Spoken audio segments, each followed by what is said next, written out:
As you get all the way there, you see kind of this happening. They don't respond to you, but you see Vasily kind of lowering her down into the water. Which you know she's a sea elf. Is he very like similar to the blonde gentleman that I had a glimpse of? He looks very similar, but still slightly off. Hmm.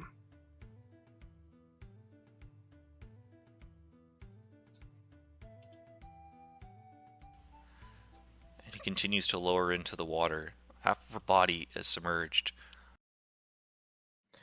I'm going to summon out Ada, and then I'm gonna run out and grab yeah,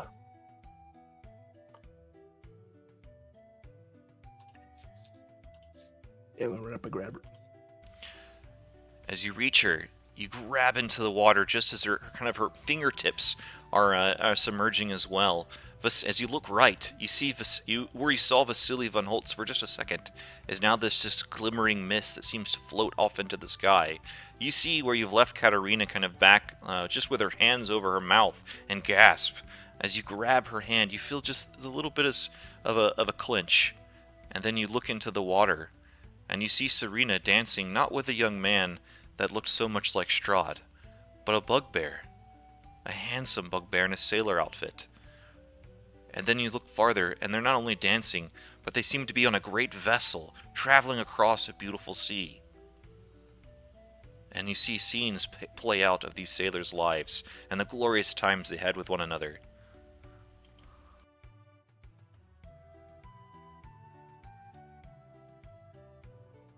And I'm still clenching onto Serena. As just after the little brief clinch, you felt nothing. It's just water in your hand.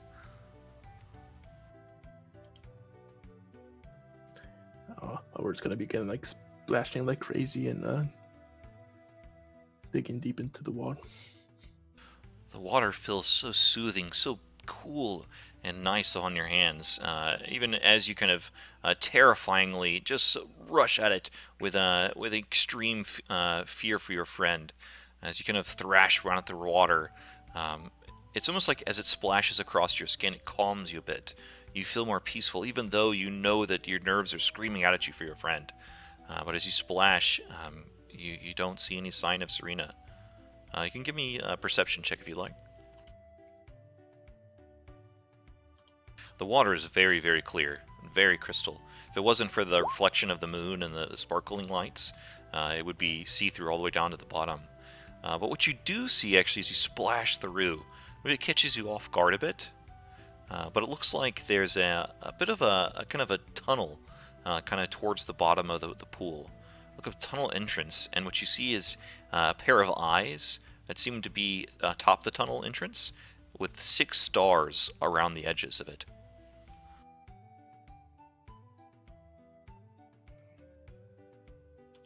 So a pair of eyes and 6 stars around it. Right, so if you kind of look at the north end of the tunnel entrance, which is at the very bottom of the pool, there's 2 eyes kind of at the top of the tunnel, like the hole, the cavity, and that kind of seems to slope into the ground. And then 6 stars, 3 on one side and 3 on the other. Like stones, sorry, like carvings kind of embedded into the earth. Not actual eyes and stars, I'm sorry. No problem. Katerina kind of comes rushing up. Oh, dearie, what's so matter? What is going on? What happened to those 2 lovely folks? I don't know, but I'm going to find out. Please go to the Burgos Master's house and ask for all my friends and Elward's friends and come to the lake immediately, please. I'm sorry. Might have to cut our night short. And then Elward's gonna dive into the pool. You're able to dive into the pool. Maybe easy. I'll just kind of follow the scene. Katerina kind of pulls out a bit of this tea-looking herb, and she tosses it into the water. I guess I won't be needing that then tonight. And then it rushes towards the Burgomaster's mansion. Are you gonna try to swim towards the pool, towards the tunnel? Yeah. It's about 50 feet deep. You can hold your breath plenty long. Katerina will rush to the burgomaster's mansion, and Nija and Dimitri. She kind of knocks at the door hurriedly. Dimitri lets her in, and she kind of gives you the news that your friend called for you. He's at the pool, the Shrine of the White Sun. That he dove in, and he seems to be distraught, maybe mad. What? Elwood dived into the pool. Oh yeah, we were on the dates and we saw these people sitting there on the gazebo, and he just dove in. He just started splashing and dove in. All right. I'll grab my stuff and look at Nizia and be like, "Well, I guess it's not over yet." And then I'll kind of start. I'll tell Katerina, "All right, lead the way." She leads you the way. As you get towards the pool, Elward, as you're kind of rushing towards the pool, Elward, you make it to the tunnel. Do you try to enter? Sure. As you try to into the tunnel, you feel like a bit of like a powerful force seem to like push you away. Can you give me a wisdom saving throw?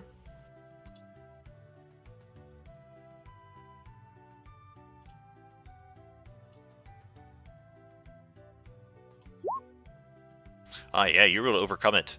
Yeah, you're able to swim inside. Let me drag you to where you got. Gotta see my buddies.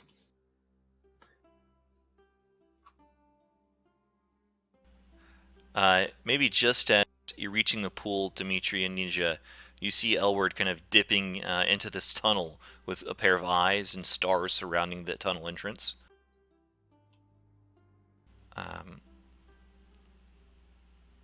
All right. Let me read to you where you're at, then, Dimitri. Elward. As you kind of enter the tunnel, you swim up. You kind of do like a U shape, and then you come to the water kind of cuts off as you're in an underground place. There's a long stretch of stairs under a stone slab that leads downwards into a temple of sorts.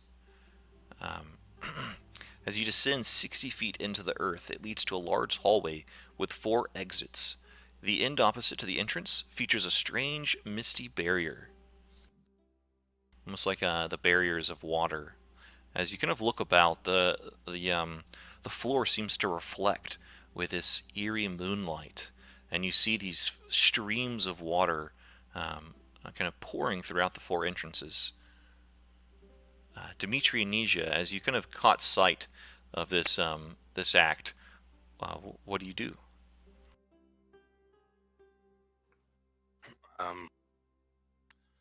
Well, I wasn't planning on going for a swim tonight, but I think he's probably going to need help.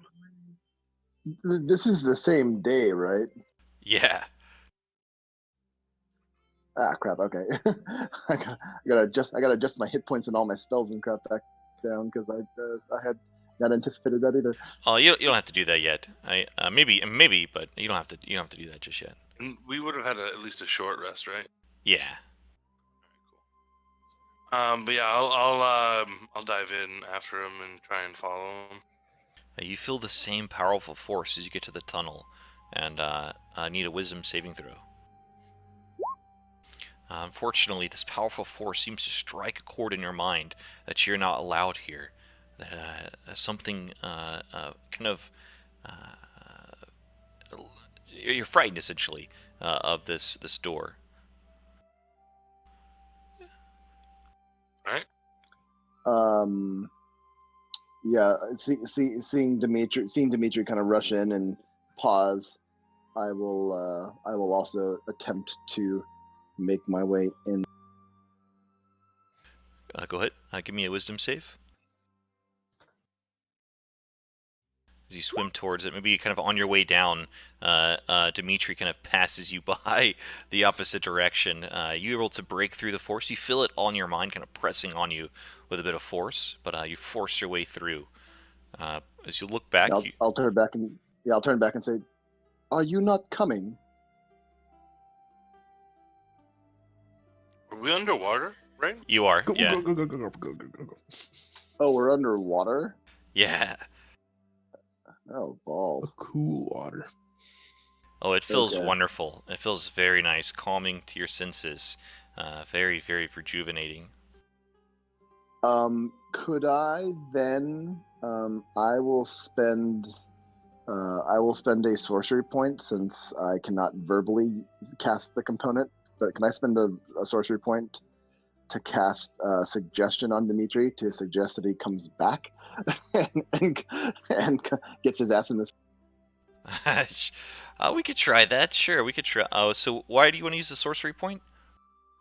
Oh, because I'm assuming that I since there's a verbal component, and I Oh, assume yeah. that because I'm underwater. So yeah, so using the meta magic to get over the necessity for the verbal act. Cool. Yeah, if you do so, I need a wisdom saving throw, Dimitri.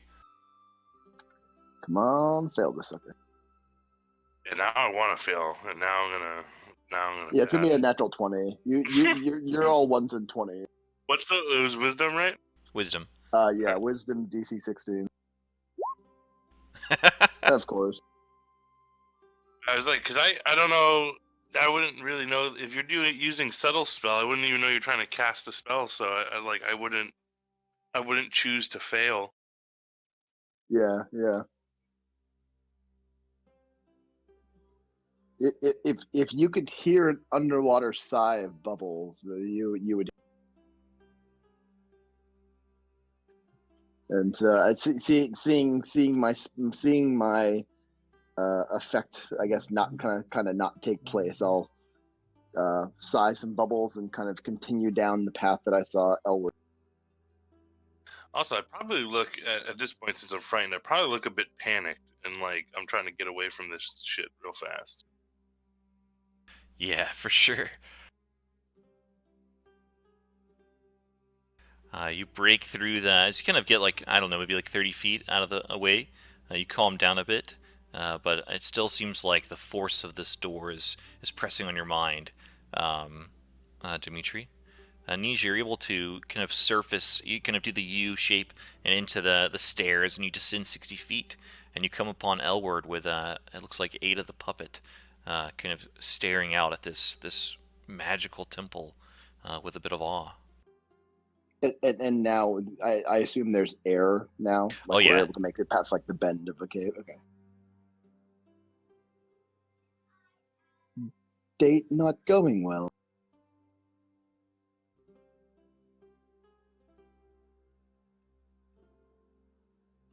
Howard in distress looks you. Saw one of my misfit allies be taken away into the water.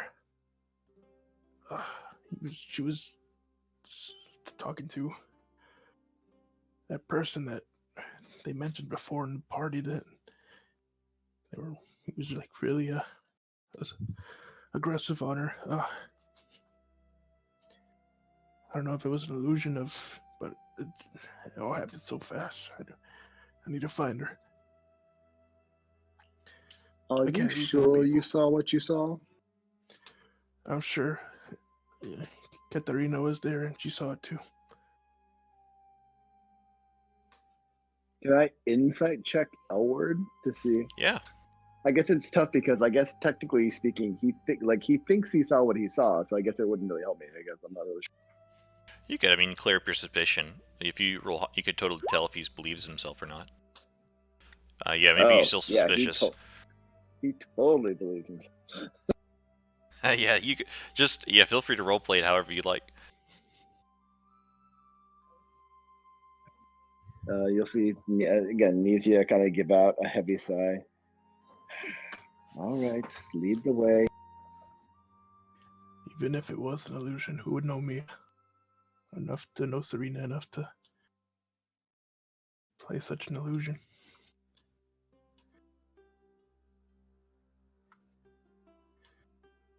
Serena, come out. Are you here? You hear like a bit of crying noise, almost actually, coming from like a soft echoing, almost like the most beautiful cry noise you've ever heard, coming from each of the 4 entryways.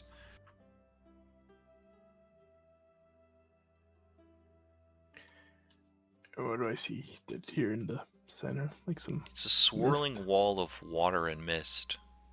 It seems like the 4 streams kind of gather here and form the wall itself.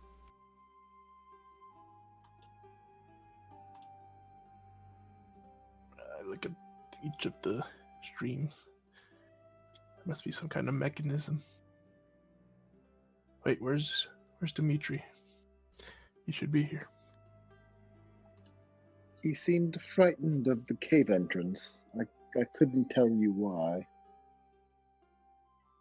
I tried to persuade him to come, but alas, no effect.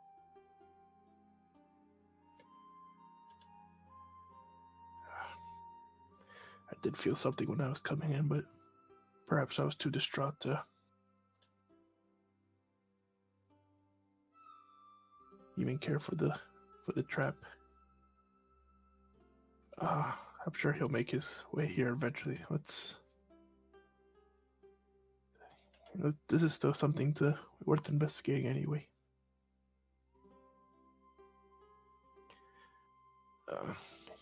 Let's figure out these streams. If I don't see my friend, then maybe we can look later. Serena's definitely here.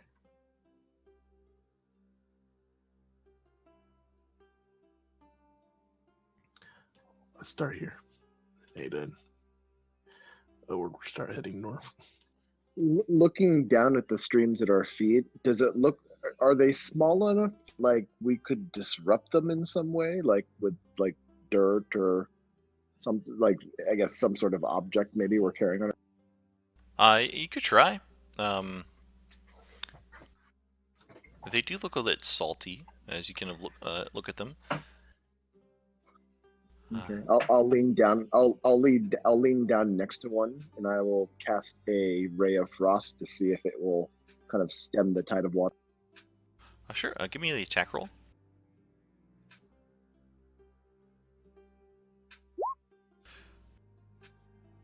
As you cast your spell, it seems like the stream kind of divides, and the ray kind of shoots straight through the gap, and then it reforms, and then continues its way on. It like T1000s that other way. Yeah. Oh, okay, wow. This water is not natural. Take caution, Elwood. Nothing here is natural. As you continue to the northwest chamber, a round pond by the northwest corner seems to be the only thing you really notice in this room. Still, the floor itself kind of giving off a bit of that moonlight, the brightest amount of light you've seen yet, emanating from around the pool. The water in the pond is a constant erratic movement, but it gives off an infantile, androgynous face. It seems like the face is crying, and the tears are forming the stream that floods down the pathway.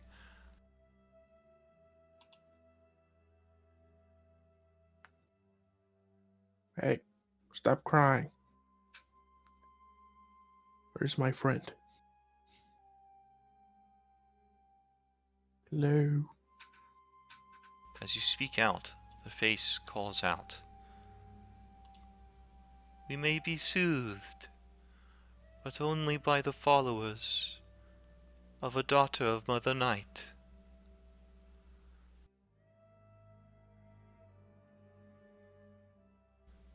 Our mother has caused these tears. We cry for her. You must bring her daughter.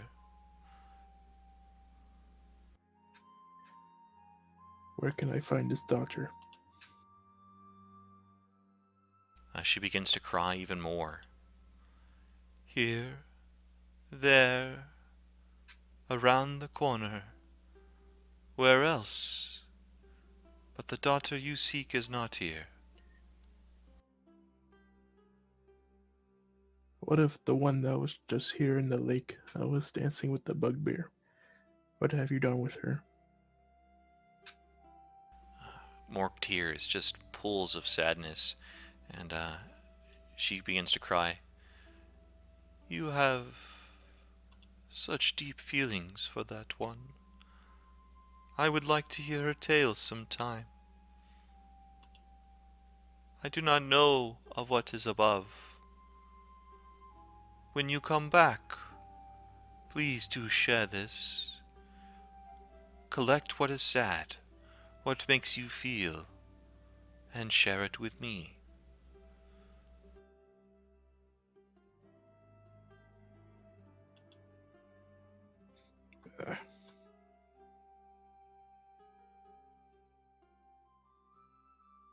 It's a waste of time, Nisha.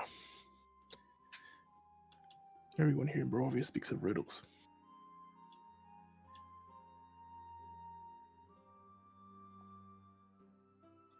Nizia will sigh, and she'll walk up. She wants to. I want to approach the pool of water and say, I am no daughter of night, but I have seen darkness. And I want to place my just fingertips kind of into the edge of the pool. You can do so. They feel quite salty. It feels like tears.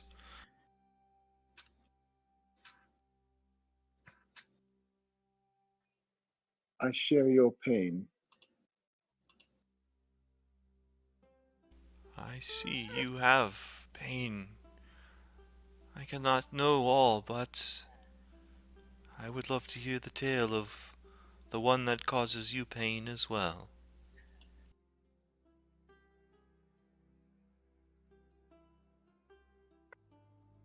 There is only one name on my list.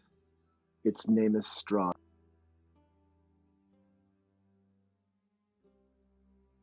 The pool seems to almost shudder with the erratic movement at the mention of this. He is why Mother has abandoned us. Indeed, we do share a pain.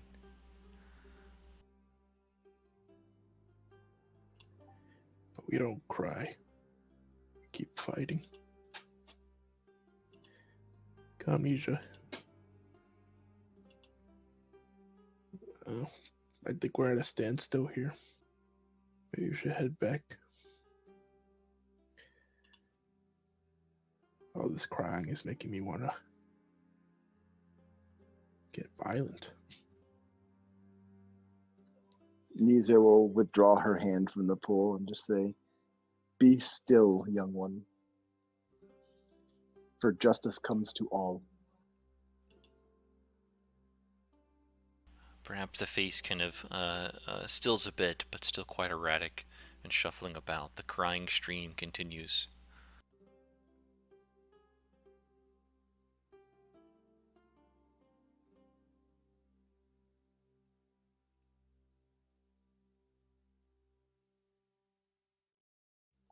As we're walking, I'll actually wait. I'm sorry. Yes, okay, Sarita was with us. Never mind. I was trying to think for a quick second if Nisa had even met Sarita. I was like, oh yeah, I guess she was with the group at the time I was dropped off. So I would.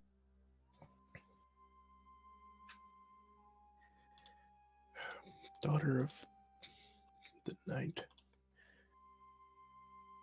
I know Winrow.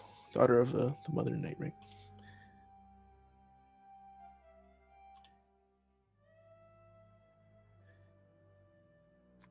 She is a daughter of night, but not the daughter of.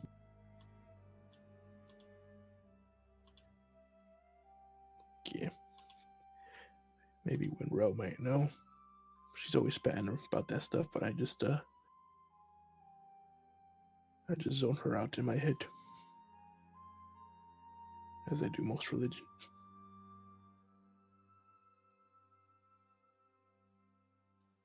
It serves a purpose for the masses. I don't take much credence in it myself. It helps people get in line, but also makes people do erratic things. It's either order or chaos when it comes to religion.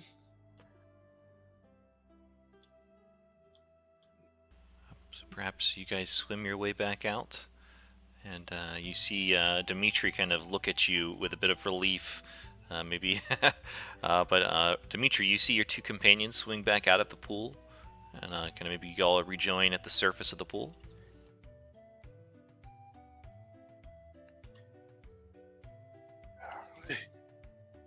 I'm well. Sorry about that. There was something I couldn't bring myself to go into the tunnel as hard as I tried. I'm glad you both came out safe. Edward will put both hands on Dimitri's shoulders. She's gone. Who's gone? Serena's gone. Where did she go? Where was she? That man that was always flirtatious with her back in Malaki. He had her in her arms and through dancing, and it was some sort of illusion. I think he might have some connection with Strahd, and she went into the water, and I saw visions, and she disappeared. But she had her pendant that she was so angry that was taken away from her. It was real as day, and Serena was real as day, and she's gone. I think she might be somewhere in the bottom of the lake. We found a passage, but we have to find some sort of daughter of the Mother Night. I don't know, it all happened so fast, but Serena's not here no more. You saw her dancing with Vasily? That strange, creepy man from Balaki? Yes. Serena was always suspicious of him, but he said, I don't know, maybe he used magic or something, but she was enthralled. Well, all I know is, like the many visions that have been given to us in Barovia, and he's close. He's closely related to Strahd, whether a friend or a sibling. But he's somehow connected with him. If Vasily has Serena, perhaps. Well, I mean, I was very distrusting of him in the first place, but remember what Rictavio said after the abbot brought him back down? He said that, was it Rictavio? Or maybe it was the Baroness, but either way, Vasily brought Rictavio here, and Rictavio doesn't remember anything. So perhaps Vasily has something to do with the hags also. Also, I saw him, not him, but another version of him dancing with the possible ancestor of Irina. I think it was Tatiana. And Strahd was there, and he was in anger with jealousy. Tatiana, that gentleman, and Strahd are all connected. I believe it's... I'm not really good at this stuff, but what's it called? A love triangle.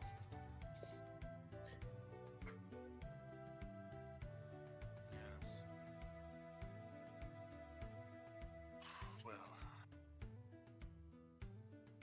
I don't know. I mean, as for a daughter of night, I mean, I guess I'm not sure if Winrel would count. I know she's a cleric of Saloon, and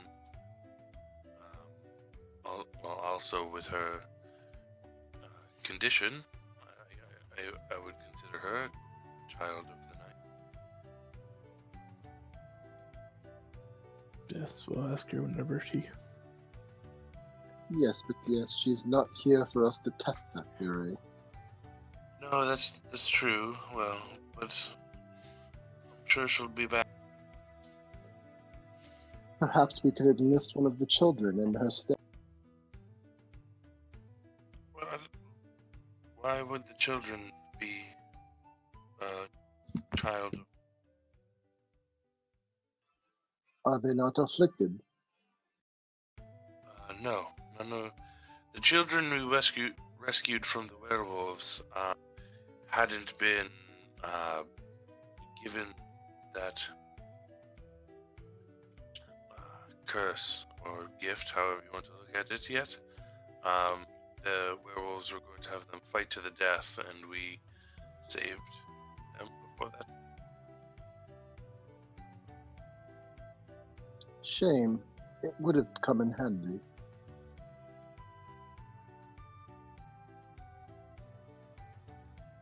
Very well. We will await Winrell's return.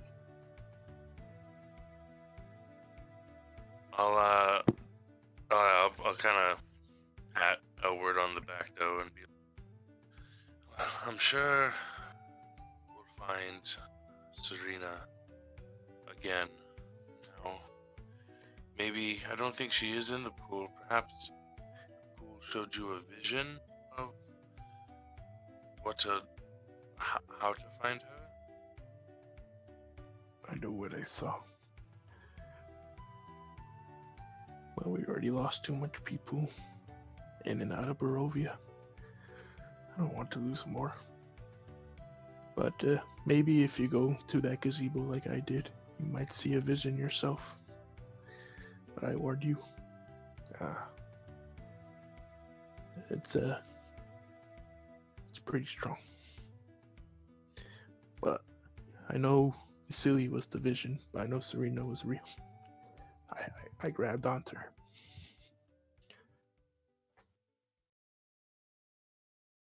And then I point Dimitri and I see at the gazebo that was made by the religious people. Yeah, I'll actually go over to the gazebo and see what Elward's talking about, see if I can see what he... Yeah, as you kind of look on the pool tonight, the bright full moon shines down, the sparkling stars glittering. As you stand there for a moment, you're just staring at the water, wishing to see something, wishing to believe your friend, but no visions come to you.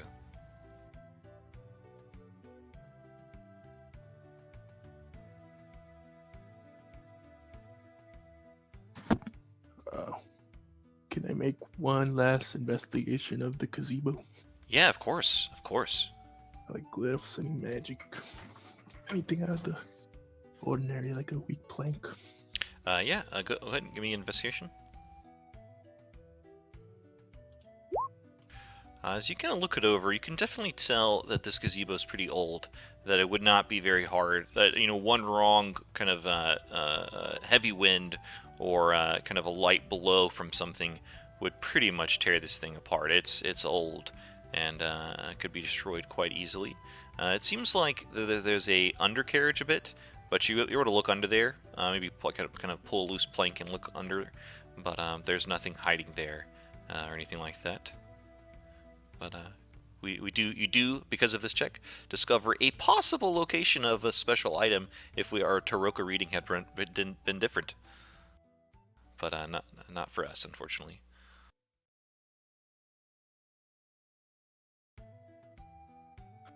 Well, I didn't see anything, but I believe you, Edward.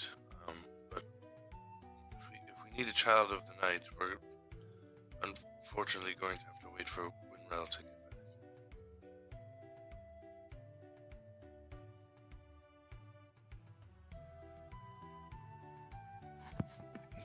Fine.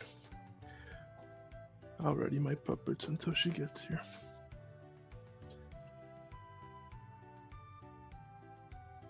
So maybe we make our way after this kind of disturbing night, um, back to the burgomaster's, the baron's cottage, Krakov's cottage, and bed in for the night. You guys can each take Nijia, Elward, and Dimitri, 400 XP for that excellent roleplay and exploration. So 400 XP each to you guys. You guys can benefit from a long rest. Woo woo. Level up if you need to, or get to, and we'll take scene to Winrel. Winrel, is you and Saley kind of wake up early in the morning, the next morning after the first night of Saley's transformation. You wake up a bit earlier. It's still barely kind of the twilight of the early morning. It's not sunrise hasn't even happened, and it's still always dark. You know, Barovia is this gloomy, mist-covered place, but the moon was especially bright. As the early twilight kind of hits upon you, you see like the outline of a large creature, seeming just above the mist, flying above. It seems to get closer, and as it gets closer, the outline gets larger and larger until it seems to fade away. But as it fades away, almost like a peal of thunder, you hear this unhuman screech, as if 1,000 dead voices yelling all at once. And then the noise, the kind of the silhouette and the noise vanishes. Saley wakes up with a scream.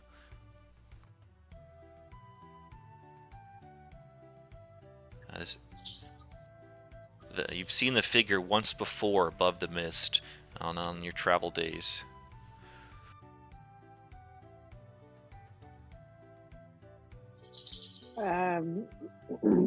Where do I recognize it from? I think it was north of the bridge. It was either when you're coming back from the Yester Hill or north of the bridge that you saw Strahd after he kind of killed the guard post. But you'd seen this large flying creature and that kind of above the mist once before. Now, you didn't get a good sight of it either time, but you kind of make note that it seems like it's the same beast.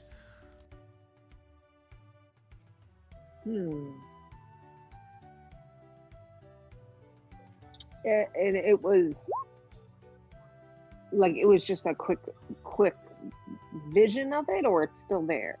Oh, it's not there anymore. It was like a quick silhouette as it kind of flew overhead your camp, or flew over wherever you two were resting. Gotcha. It's okay. Don't worry. We'll join the pack soon, and you won't have to feel scared or alone. Okay. Pack of 2, right? Right now. For now. You'll see when we get there. Do I get to be the beta leader? Isn't that what they call him in a pack?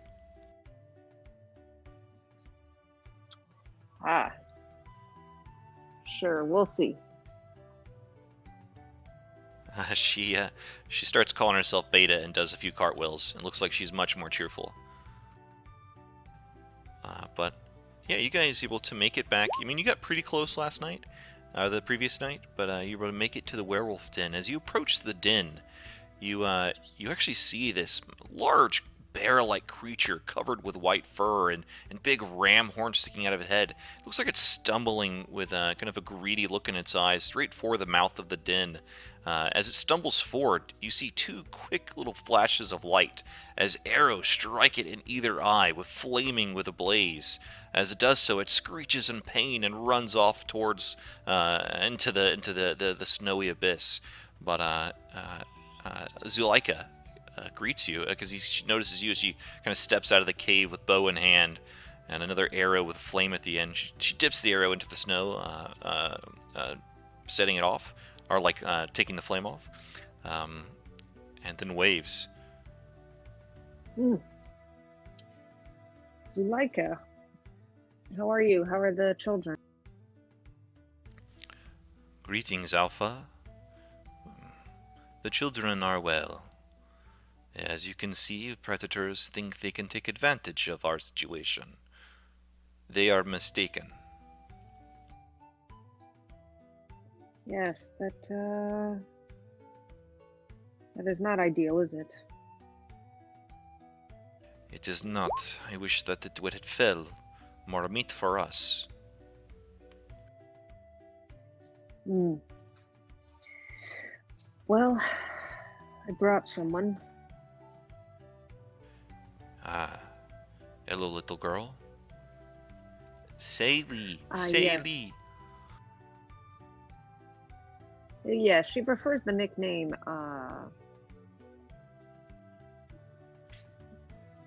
what was it again, Saley? Beta. I'm Beta. She's Alpha and I'm Beta. Yes, Beta. She prefers the nickname Beta. I see. Well, whatever you wish, Alpha. The children will be happy to have another playmate. Yes, she's a little rough around the edges, but I think she'll come into her own. Please come in. Out of this cold. Have you heard anything of Emil?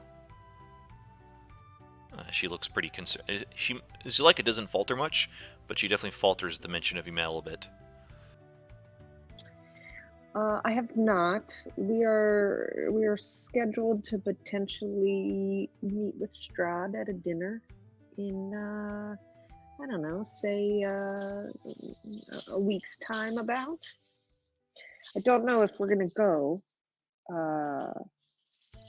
We don't quite have the support team that we were hoping. I think we've got a few ideas, but probably not safe to take on Strahd at this time. You would dine with the devil? As a means to an end. Pardon, Alpha. I did not mean to question. Well, what better way to kill someone than to gain a little bit of his trust, get him to let down his guard a tiny bit. I mean, it's still Strahd we're talking about. I see. Perhaps this is why you are Alpha. That could be. So, I'll be here for several days. Can I go bring back food for you? This would be wonderful, indeed. Do you wish to take a childling or two, and they need to learn to hunt as well? Yes, I think that could be ideal. Certainly. She brings you certainly not Beta here. Let her get accustomed to the cave and her new family. This is very wise. Beta, this way. And Beta follows, doing cartwheels pretty much the whole way, and skips and dances. Yeah, she'll bring out two kind of young, not young, but youthful-looking childling ready to hunt. So you'll spend the next few days kind of just taking care of this place. Is there anything specific you want to do, or what I'd propose is maybe you give 3 skill checks and describe to me how you use those skills to like better the conditions of the werewolf den. Yeah. I also kind of want to be. I kind of want to be on the lookout for like potential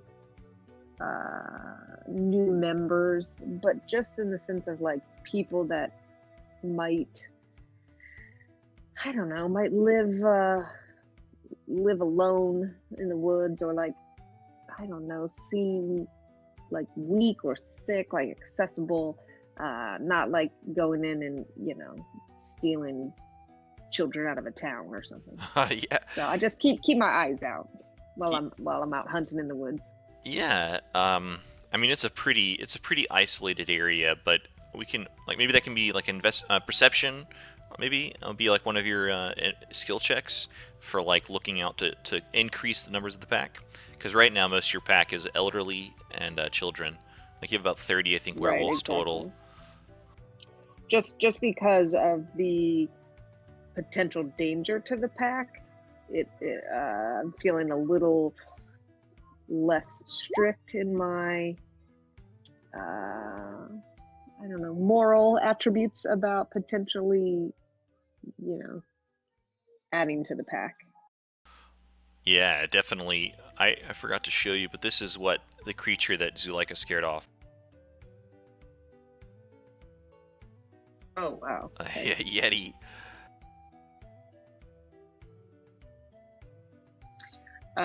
Yeah, so I think, so certainly that is one of them.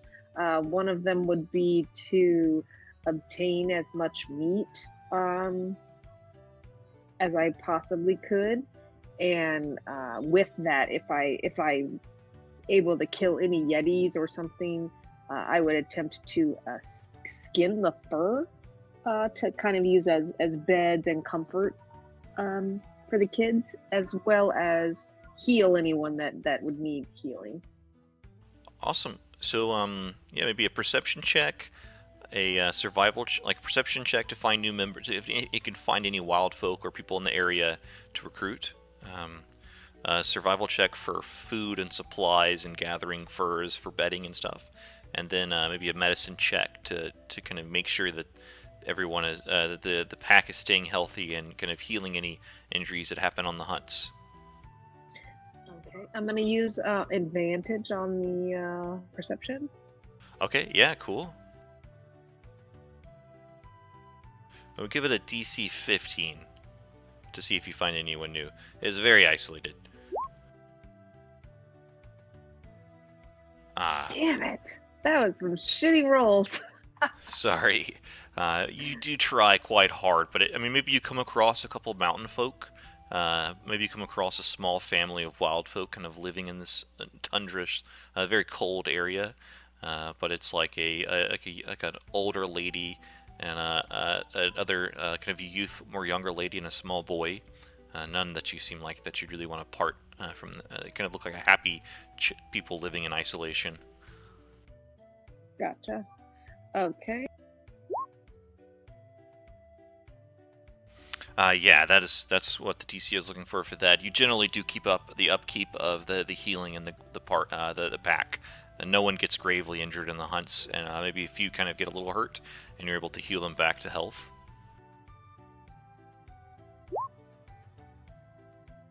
Oh my god! Oh, no. The highest out of those 4 rolls, the highest was a 6. Oh man.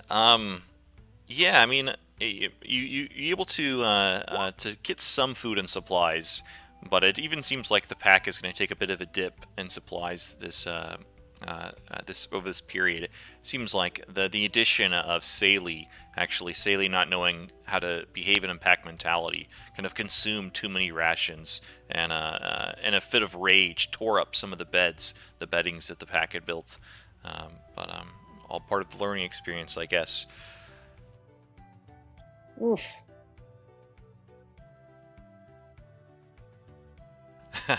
Sorry about that, but they definitely the morale is still bolstered by your appearance, and a few of the pack children seem to learn some hunting skills from you, even though if it's not what not to do, and definitely a few pick up on your healing traits, and they get the idea that that increasing the pack would be a good thing, but only to pick out those that would be better off by giving your curse. Yeah, so I'll give Zuleika like strict instructions around, basically guidelines around what's okay to try to build and who's off limits. Sure. The days go by pretty eventful as you're pretty busy. But after on the final day, do you take off and do you leave Saley there? Yes. Zuleika will assure you that she'll take care of Beta, and she'll be a real wolf soon. But She does kind of clasp you by your hands as you leave, and she seems to falter a bit once more. Please, Alpha, if you do go to this dinner, take care of yourself. And if you see Emil, please, I do miss him. I would not mind increasing our pack numbers with him, if you know. She seems very strained by this. Like trying to make a joke, but it doesn't come off very well since she's so distraught. Of course. He will be my top priority after killing Strahd. And she kind of nods and lets go of your hand. And then do not worry, I will handle the pack. And kind of waves goodbye.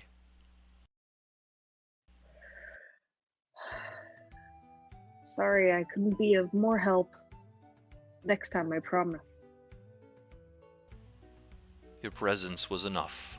We appreciate you coming to see us and not abandoning us. Of course not. You're the only family I have left now.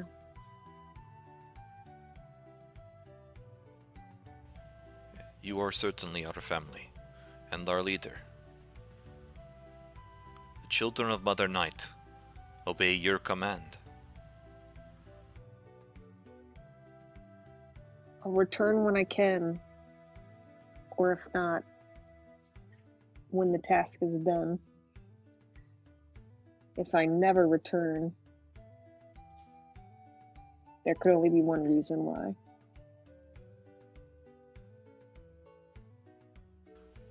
She nods knowingly.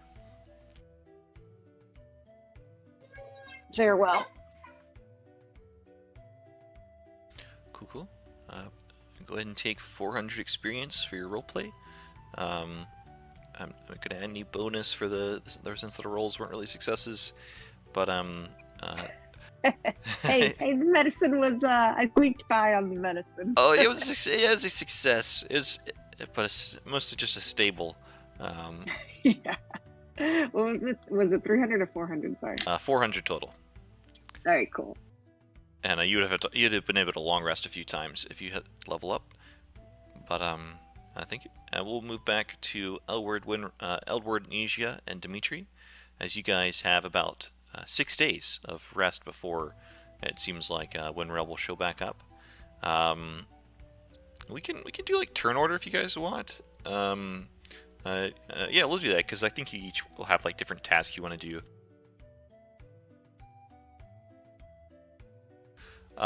Let's start with Elward. What do you want to do in this downtime, your 6 days of rest in Krezk?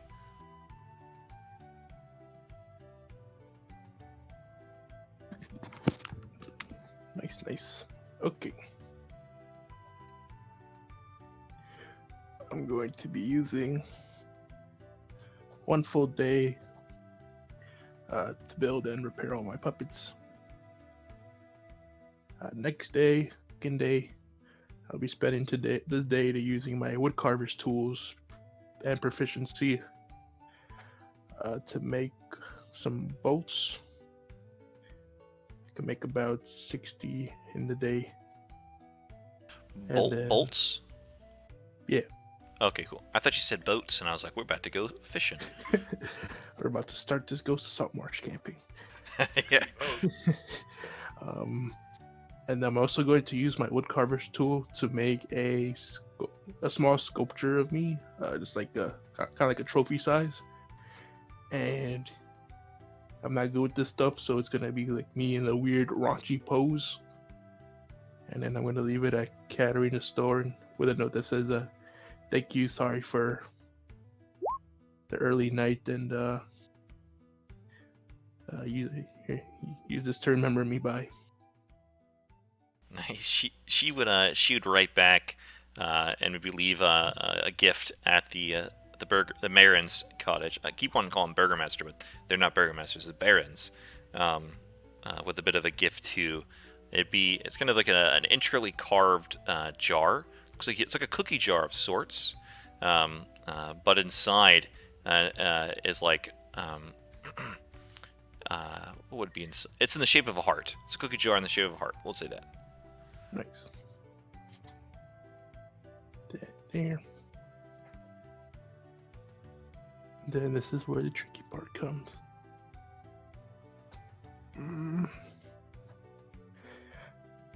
I guess to help the town, I'm going to also be using my wood carvers to make like wooden pikes around the outer perimeter of the town, kind of like a Falaki, but like less menacing with all the werewolf heads on it. Like fresh, nicely created pikes as to help fortify the town. Oh yeah. Sure. That'll take a lot of time because this is a pretty big. I mean, that's a huge. Let's see. How many? Is it like 50 feet per square? Yeah, 1 square. Or the front gate at least. Okay.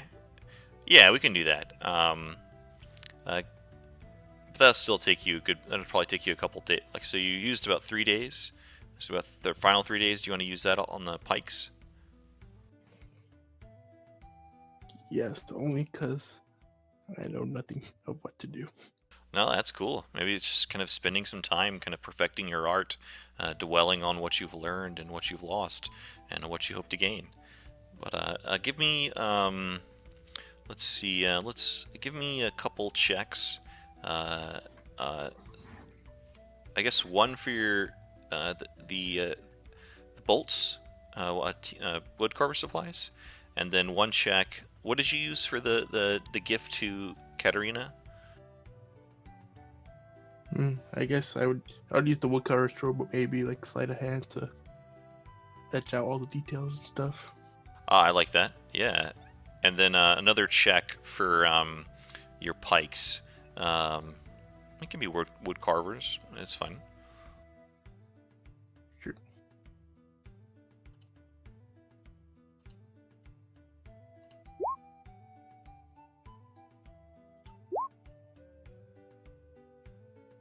What was it? There one wood carvers tool. Wood carvers. Sure.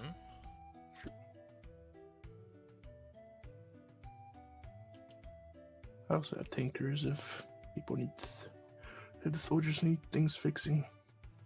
But I use wood carvers for now. Ooh, jeez. I'm so distraught that I need to like put everything into my work to get my head back into the game. Yeah, you make some very sharp bolts. They are very excellent. Maybe I'll even give you for like the 60 bolts you make, the range will be increased by 20 feet for those bolts. 60 bolts of plus 20 range. Very nice bolt. And then the gift you did was beautiful. Maybe that's why she gave you such a nice gift in return. And yeah, you successfully barricade the defenses of the gate. Much more defensible location. Very exquisite. Maybe even some of the scouts that man the gate. You notice that there's only like 4 guards and 2 scouts that patrol the entire wall of Krezk, and they mostly just chill at the gatehouse. But maybe you make some arrows for them as well. Nice. I'm gonna give you bonus experience for every single roll. So it is 75 times 3 is 225. So you get an additional 225 experience for the downtime.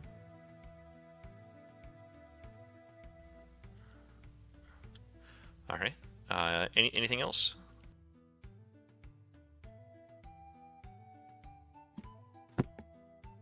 Yes.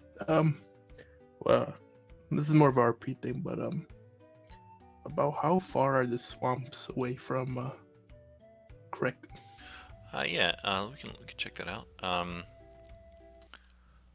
You can pull out your map and kind of maybe talk about it with Dmitry Krikov. He would. Maybe Anna Krovna. She seems to be a bit more the exploratory one. Let's see. The swamps of Berez. Gotta double check what letter it is.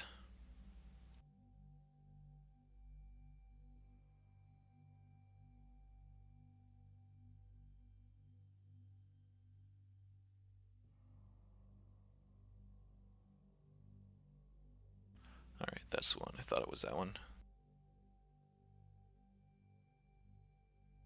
So where I pinged you is where the swamps are. Got it. So it looks like South after before Velaki Bridge. it looks about 4.5 days. About 4.5 days on foot. Maybe 5 days if you have any trouble. About 4.5 days I think is fair. Maybe that's like taking it easy. Yeah.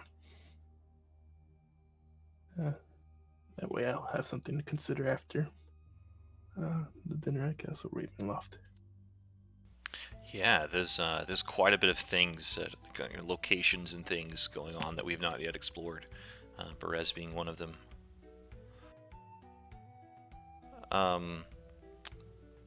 Yeah, and thank you. Next will be Nija. What would you like to do with your 6 days of downtime?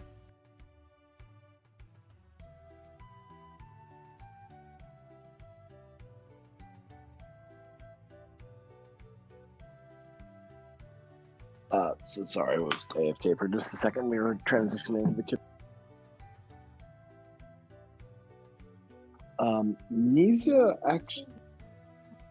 Nisia actually will essentially she'll kind of putter around the town. She's not really. There's nothing she really needs. She's not really a wanting person. She will check in with Dimitri just to see if he would like her aid in having a conversation with the smithy. But other than that, she will kind of keep to herself and just sort of meander around the town, occasionally making her way out into just the shallow part of the forest. Cool. On the 5th day, you hear kind of a trumpet horn as the messenger you sent out returns, and maybe kind of your eyes draw that way, and you see a fellow rider with a hooded cloak over, kind of rushing down with a horse as well. Be after a few minutes, one of the guards come rushing up to you, Nisha. Excuse me, this guy says he's your brother, and he came to speak with you. I'll certainly turn my head in that direction if that's the case.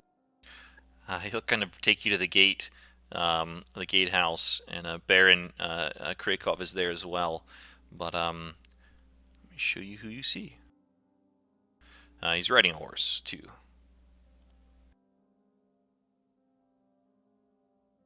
I will. Oops, I don't think I see my token on them. Oh, there it is. Okay, great. Sorry, I got a handout too for you, for all of you. As we see Casimir Belikov.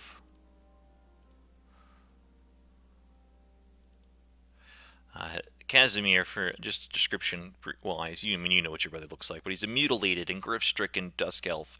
He's been entrapped in Barovius forever, and you know him as a bit of a fragile intellect that maybe once was a great warrior, kind of lost to his dreams and his nightmares and his visions. But he looks like a bit of strength has returned to him as he rides up on his horse, and he calls out to you. Yeah, go ahead. I would have gone down to probably the gate to meet him. Oh yeah, they would have let you through. Okay, cool. Yeah, I would have gone out to meet him. I see you received my letter. I was not expecting a visit in return. We are both surprised then, sister. I did not expect you to make such strong friends so quickly. Friends, allies, I do what must be done to fulfill my cause. The Vistani have been kind to us. I did not expect anyone else to be so kind. Tell me, have you been dreaming lately?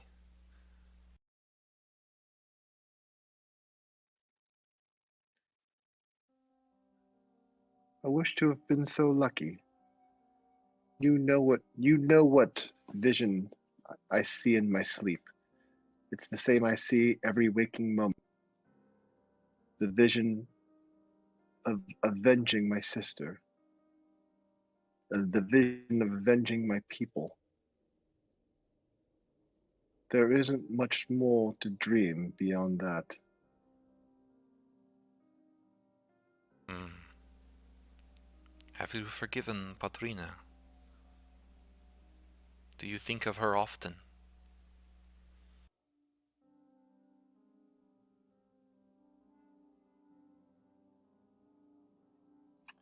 Her face, her features have always been fairly kind of gaunt and a bit stark. But you know, if you could see her if you could see her looking sad, she was looking sad, kind of at the mention of her sister.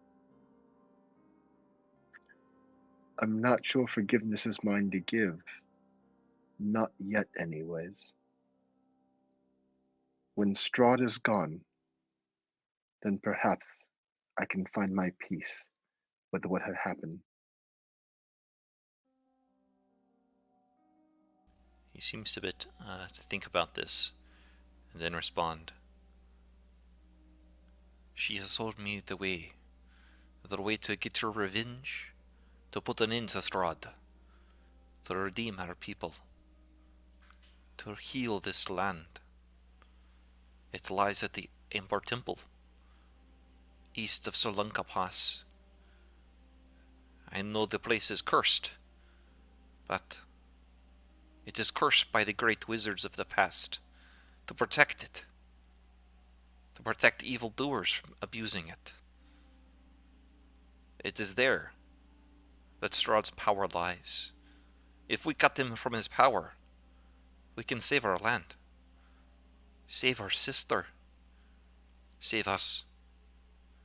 I did not think I could pursue such a thing, but you're right that you have made strong allies, many of them.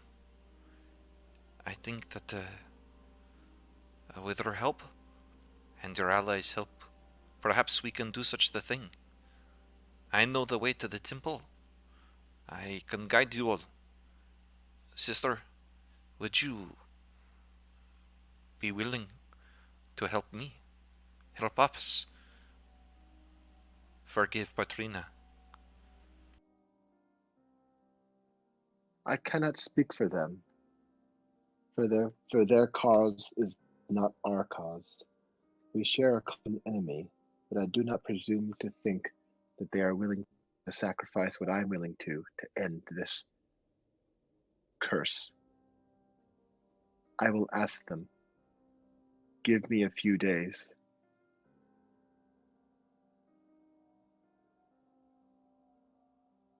I see. I will wait for you then. If you wish to know more of the temple, you and your friends, you can find me and I shall tell you of it. Tell you a story that our people forgot long ago, but I have been shown. Patrina showed me.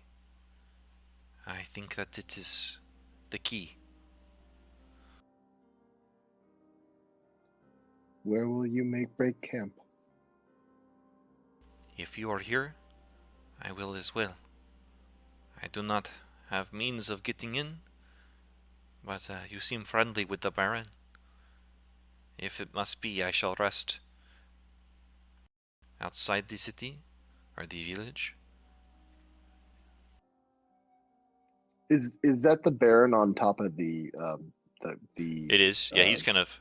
You got the sense that he was kind of telling Casimir the same deal he told like y'all and anyone else that kind of came up, but now he's kind of staring at you all with interest. In fact, they like all gone quiet. Okay. So I will turn to the Baron, and in as loud of a voice as you've heard Nizia, I will call out, Baron, this man is the blood of my blood. Would you allow him entry into your city for a short while?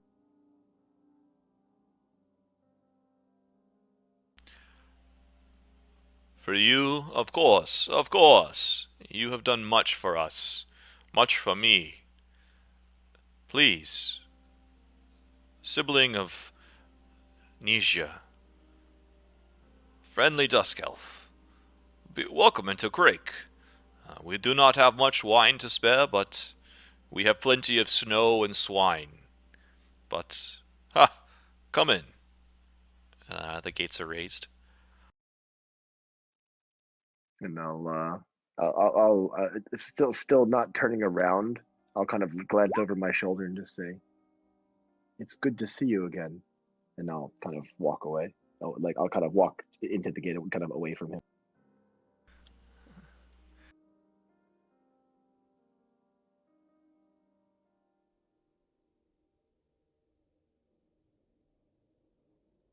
And I'll probably just I'll leave. I will essentially kind of leave him to his own devices and kind of just walk away, back to the Baron's house. Cool. Sorry, it was sorry. So just to clarify, it was the Impar Temple east of. Oh, sorry, the accent was rough. Amber Temple, east of Solinka Pass.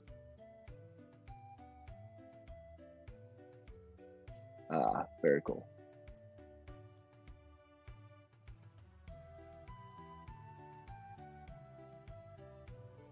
Perhaps that night. I mean, maybe Casimir. He's a pretty persistent fellow. He'd come by and looking for you and your allies. You kind of see him peeking in through the windows, and maybe kind of throws a pebble at the window, and kind of pestering you. Sister, do they wish to hear my story?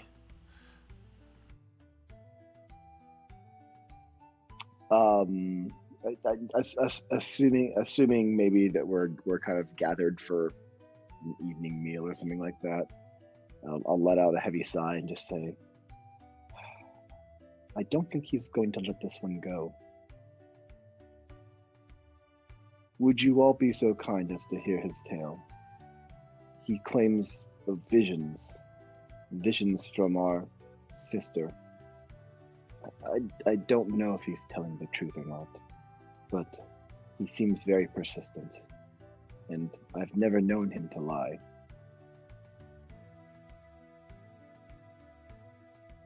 And this will be like a nighttime. We're all together at the Baron's house.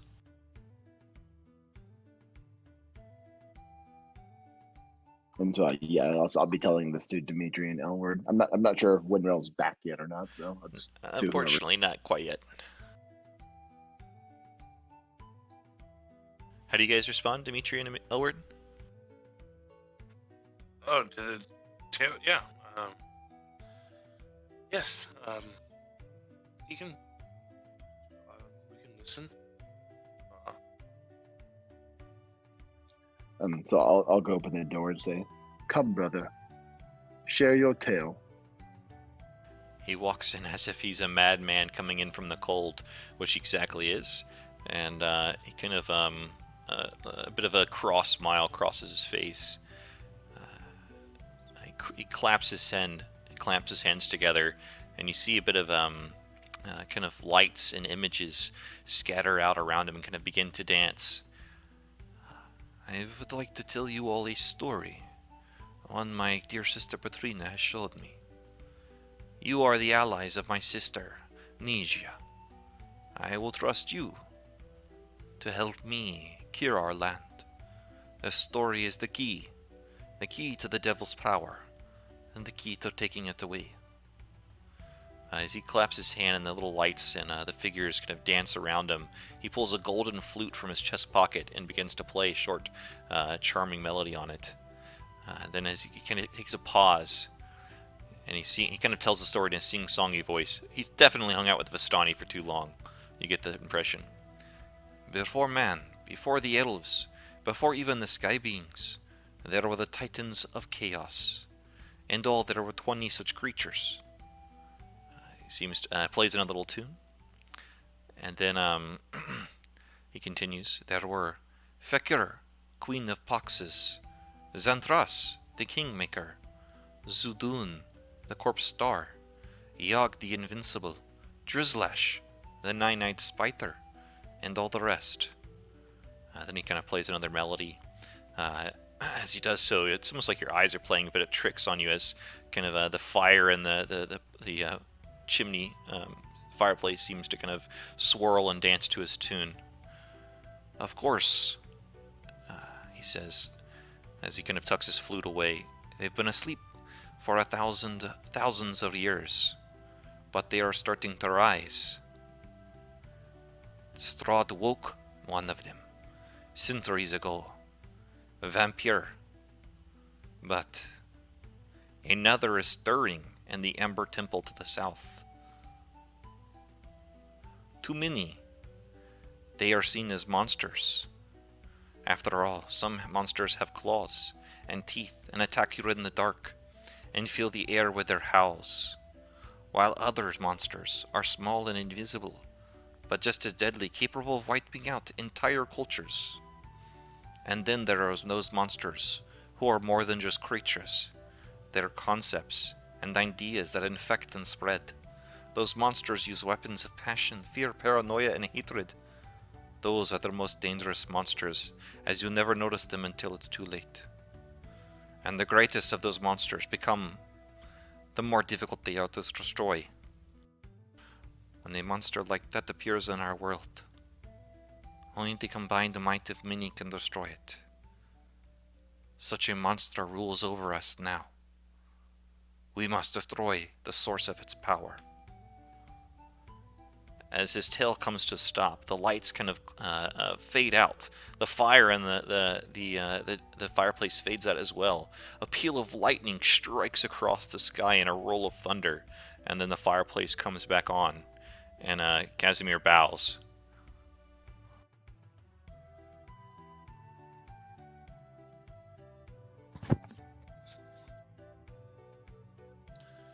So, you're saying that there is a source of power for Strahd at the Ember Temple? That is right. He has gone to the source of all vampirism, vampire itself. Yes, we heard that. I can't remember exactly where we heard it, but I do remember hearing that in our travels to here.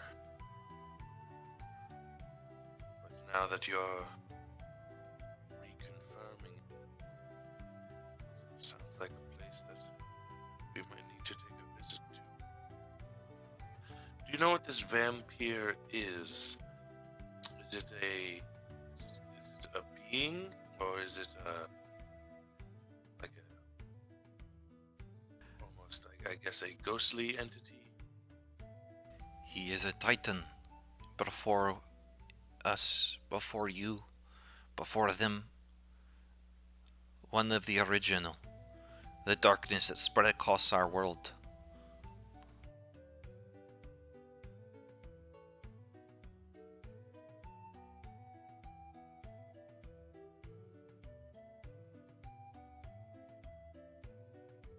We're already dealing with so many different powerful beings. Starting to spread thin.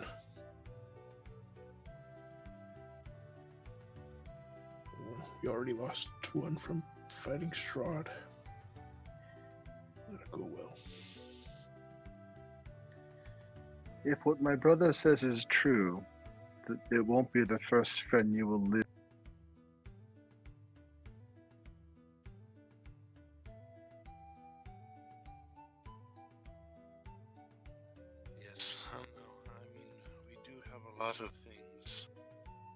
trying to do. If this is a great source of power for Strahd, and if we can cut him off from it, then that will greatly help us in our inevitable end goal. Where did you say this Amber Temple was? As you look towards Casimir, kapow! Another strike of lightning goes, and just as the light illuminates, another male figure kind of staring through the window, and then he kind of moves to the door and knocks, and you see Rictavio, or maybe his identity has been discovered a bit by you all. He moves into the room. I see. Perhaps my pursuit was not in vain. And if you do pursue such action, please, I would like to accompany you, dear Dusk Elf. And you all, I know that I have been a bit of a burden to you, but this is my task. Pretenses aside, I am Rudolph van Richten. I am known as a vampire slayer. I have lived many years beyond my time, but yet one vampire still eludes me, and I have come to Barovia for no purpose other than destroy it. If this is the route, then I would like to help in any way I can.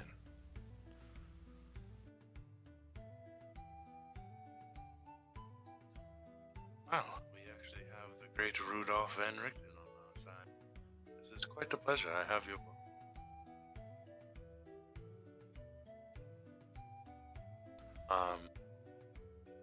But yes, where did you say this Amber Temple was again? I'm sorry. He'll show you. Can we go to the map so when he points it out? The Amber Temple.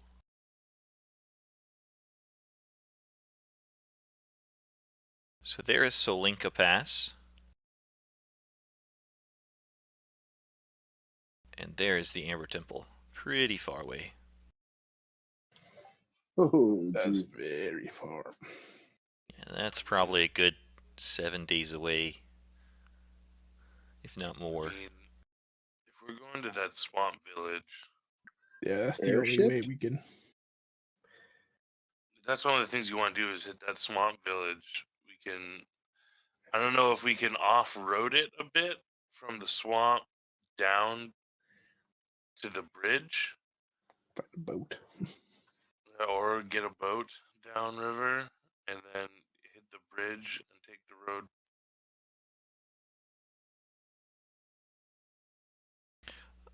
He would,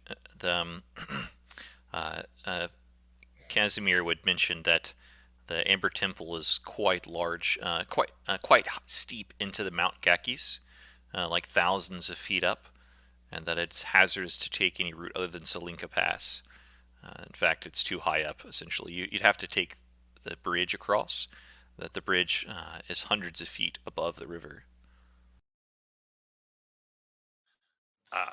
He's not making his pitch sale any better. No. So, okay. So we don't have to start all the way from the start of Tulaki Pass. We can get to the bridge and then continue on there, right? Yeah. You don't have to follow the path. That's just the safest route. Yeah. So from the swamp south to the bridge, and then follow the pass into the shrine. You also don't have to do everything either. I'm making sure you guys, because of the routes you've taken, giving you the clues and the leads that so pertain to you. And then I am an RPG player. Well, see, my stop. thinking is one. I think we should do the swamp with the hag there because of one of the cards we got. I was rereading them before, and one of them is the Conjurer, and it is the I see a dead village drowned by a river, ruled by one who has brought great evil into the world. So if there is a hag there, that place sounds like the place that card's talking about. Yeah, I think that's a. You guys want to look at your Tarokka real fast? That's party journal. Have we fulfilled any of these? Well, I went on the executioner card a bit because I'm pretty sure the lesser is Ismark. You have fulfilled that one, and but you don't see Ismark in the village of Krezk. I haven't asked about him yet either. Yeah, the other ones I don't know. The only other one I think we have a hint for. I mean, maybe we have hints for the other ones, but I just haven't figured it out. The only other one that I think we figured out is the Abjurer card, and I see a fallen house guarded by a great stone dragon. Oh yeah, that's the manor that the dead soldiers are at. I believe he mentioned the dragon statue. Yeah, you're right. Oh, I didn't even think about them. I was going with the old man because it says look to the highest peak.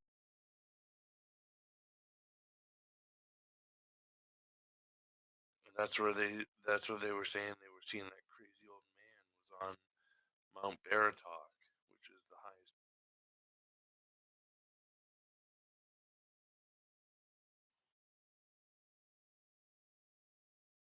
Might be the highest peak of the house.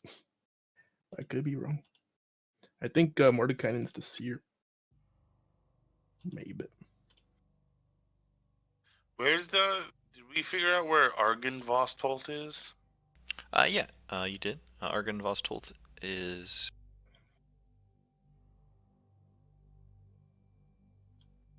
not too far off the beaten path. Is that where the? I know they're called a different creature, but in character I don't know their names yet with the creatures. Yeah, that's where the undead knight mentioned.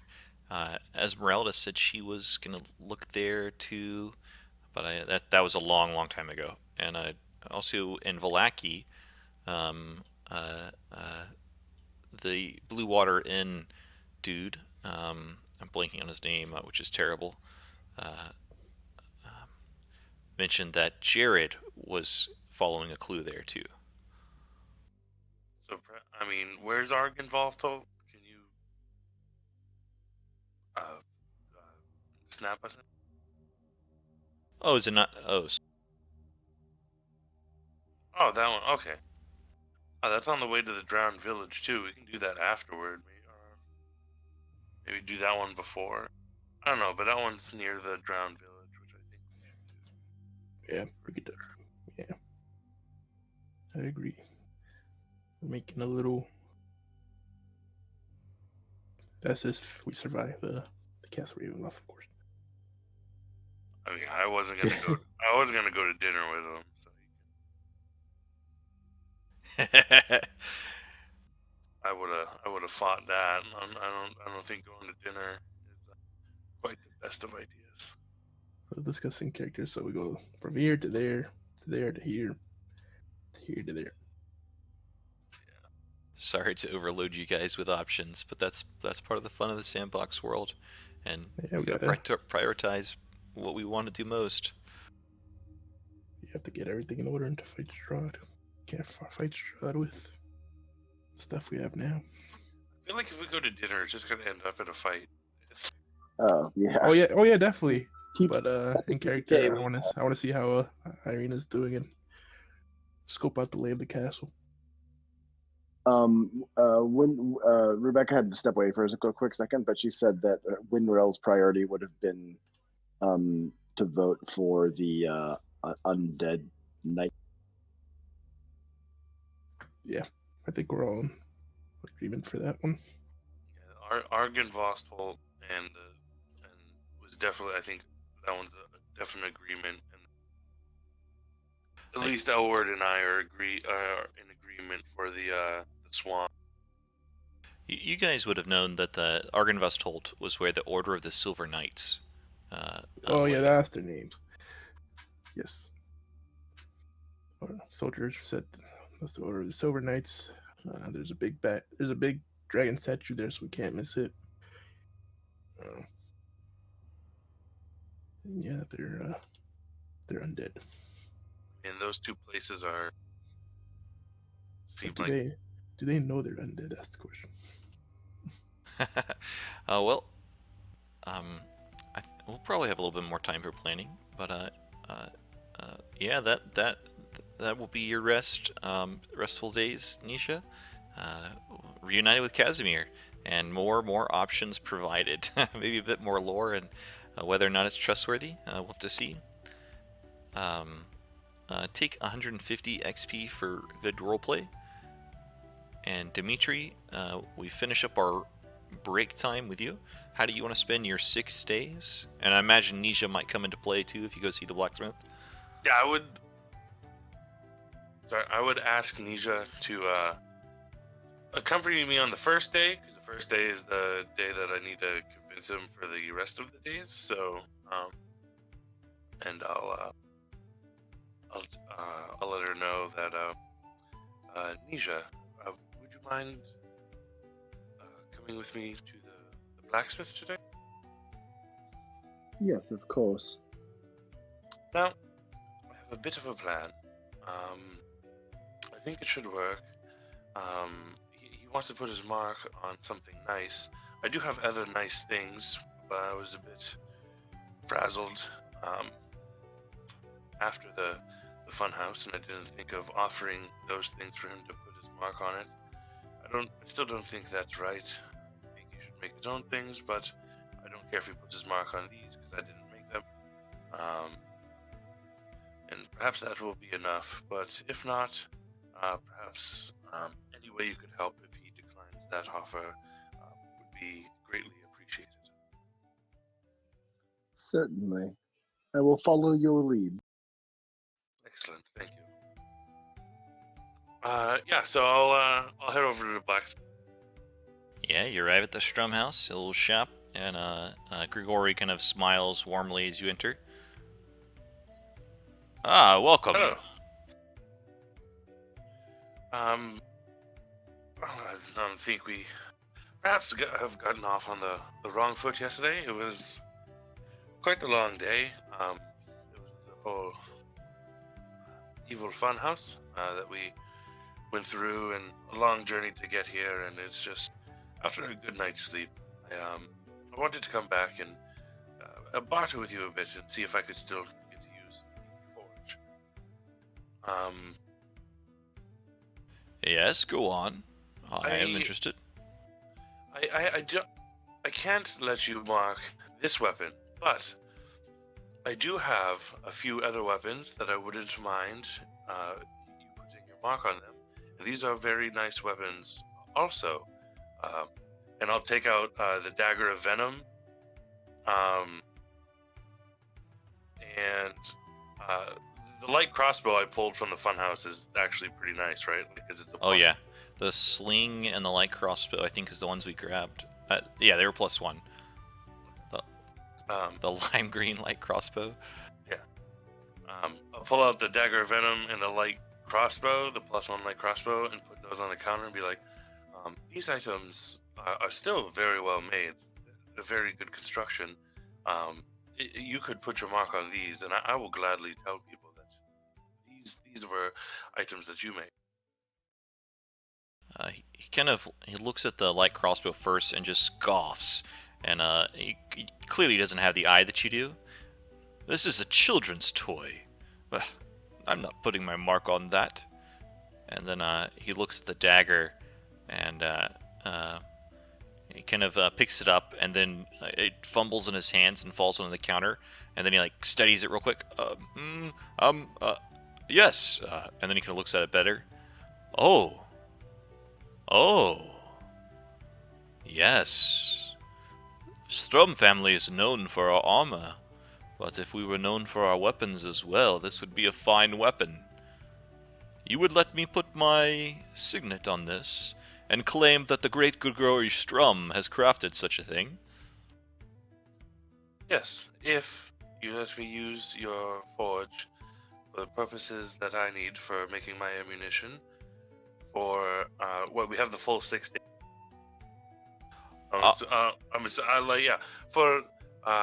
For the days that I require for 5 or 6 days. Ah, I think this is agreeable, but I have one condition. And that would be?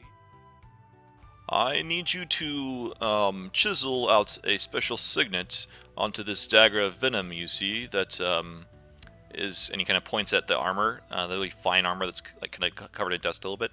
That looks like that one, and you see the Grigoristrom family's crust. And I need you to make an exact replica of that upon this dagger.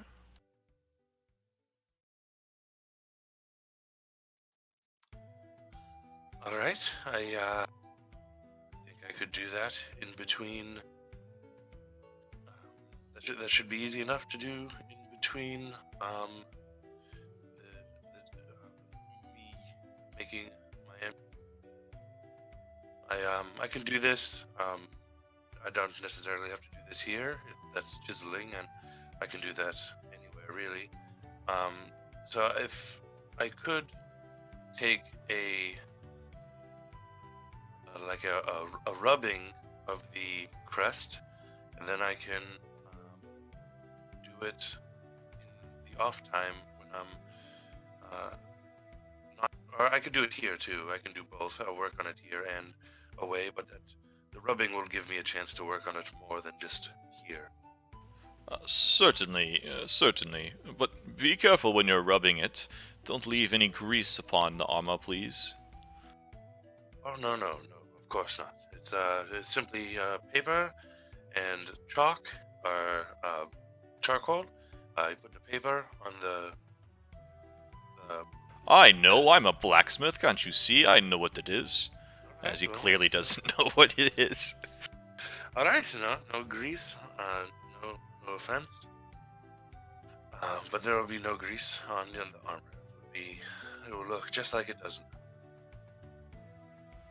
He offers a hand out to you. You notice that it has like a bit of like breakfast still on it. Like maybe he had eggs for breakfast, and there's like some eggs still on his hand. Yeah, so to like shake, you mean? Yeah, like a deal. Okay, yeah, I'll shake his hand. Nice. Kind of gives you a nod, and he kind of goes and sits, and it looks like he's not really doing much, just kind of hanging out. But yeah, he'll let you work in the shop. Even has to have you put his own family signet onto this weapon. So he not only did he want to put his mark on my gun, he wanted me to do it. You get the sense that he didn't have the skill to do it.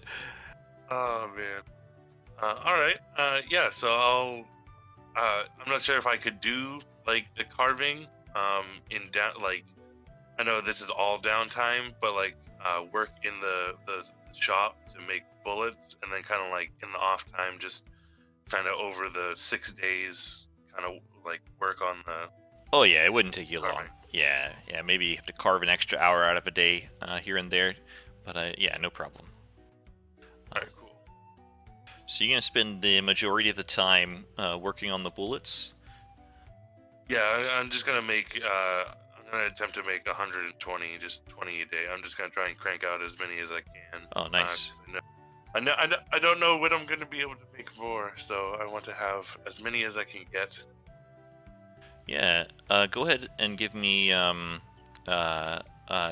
2 blacksmith. What tools do you use? Do you use blacksmith tools? The tinkerer's tools for the ammunition. Okay. Are you proficient in blacksmith tools? No. Okay, just give me 2 then. One for the first one will be for the signet, and the second one will be for your bullets. Okay. This one's for the signet. Woo! All right, go ahead. I want to make sure the bullets come out nice, so I will use inspiration. Go for it. Boom. They're not super crazy nice like the bolts that Elward made, but they are still very nice and very well done. So yeah, all 120 bullets come out just right. All right. And the signet is exquisite. And maybe after you kind of carve it in, and Grigori Stump puts it on his main display case at his shop, and you hear people throughout the town kind of mumbling and talking about how beautiful that weapon is, and even how more the signet itself is one of the most glorious works of art they've ever seen. Oh, he's taking the dagger? Oh, no, I'm sorry. But while you're working, maybe he'll display it out there. Okay, yeah, I was gonna say, because if I bring it along with me, it's free. Yeah, I did. Yeah, he's not taking your dagger. I was just getting ahead of myself. Okay, no problem. I was just about to say, I was like, oh my god. Yeah, and other than that, I mean, I don't really have much else I can do since I used most of, the whole time doing bullets. So that will be. Actually, does he have crossbow bow? No, he doesn't. Okay. I was gonna say I would see if I could buy some from him, but yeah, he does. He's got I mean, just very basic blacksmith supplies, and nails and stuff and horseshoes. But the only thing that really, for an adventurer, he has a set of plate armor, chainmail armor, and half plate armor. Everything else is pretty terrible. You get the sense that maybe he'd be capable of repairing armor, but he also would have a chance of breaking, irreparably breaking that armor too. Does the half plate look nice? Oh yeah, it looks nice. Not magical, but nice, like masterwork kind of. Masterwork's not a thing in 5e, but it is. It's like if there was masterwork, it'd be masterwork. Yeah, it looks of good quality. Exquisite quality. I'll actually I kind of want to, because I can wear that. I need to up my AC, so I'll try and during the time try and bargain with him to see what he wants for the half plate. Yeah, you're definitely learning that money is not really worth anything to these people, but bargaining is totally worth. What are you willing to offer for the half plate? You see, that is my finest piece. I do not part with it easy. I don't really have much. There was the dagger of venom was my big. I'll show him the. That's not very nice.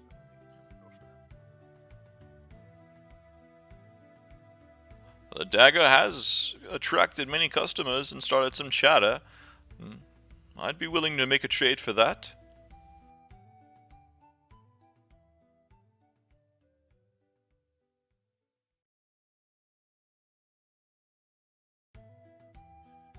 Yes.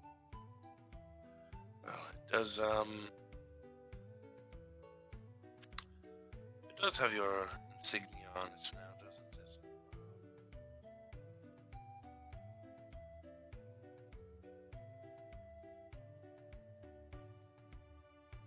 Of course, I take that strange pipe weapon that seems to be so fond of yours as well. Is he talking about I'm assuming Matilda? Matilda? Yeah.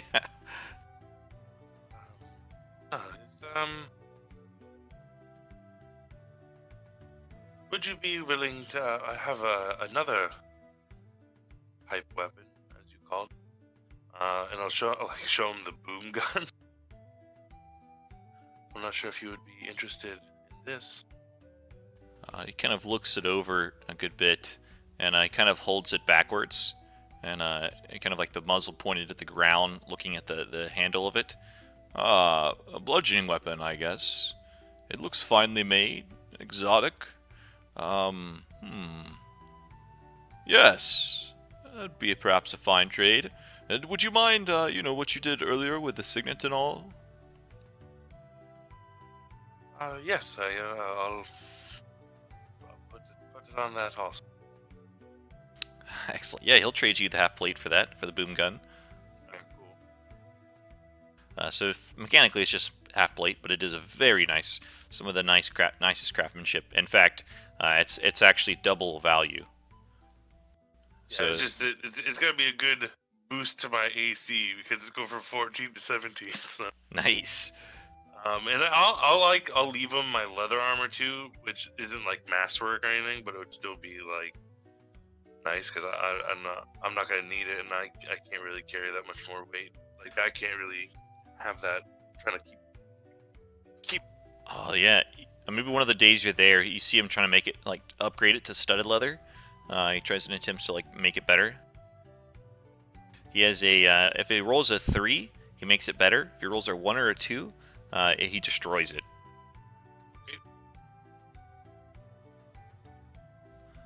It gets destroyed. But I was rooting for him. Yeah. And then I'll leave him the boom gun ammo too because obviously I don't.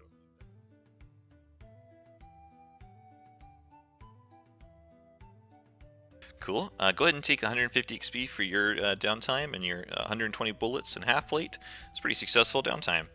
We are way past our normal break time, but we'll go ahead and take our break right here, a little mini break. We'll be back 10 minutes past the hour. A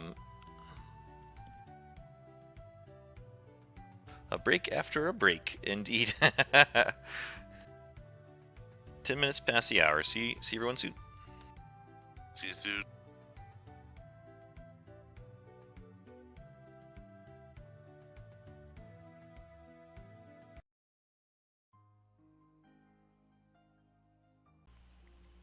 Welcome back, everyone.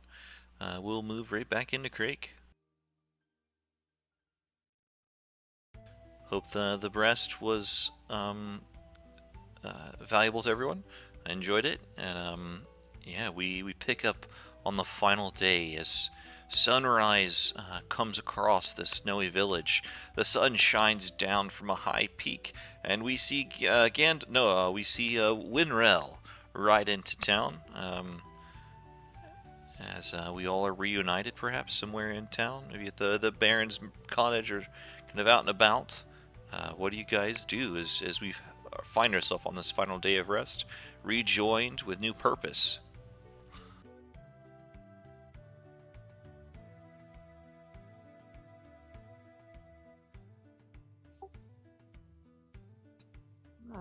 Well, hello there.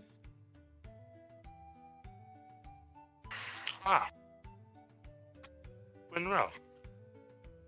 Hope you had a good 6 days.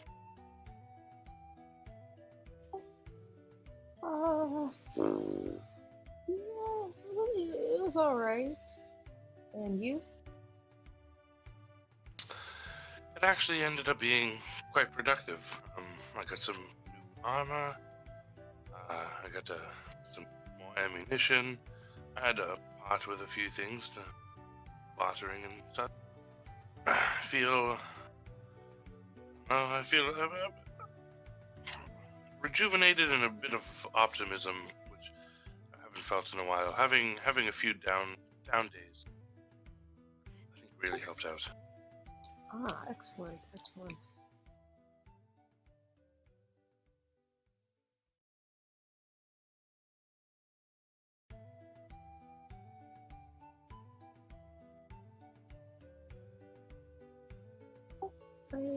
I got to spend some time exploring my wild side, let's say. So, I feel pretty good.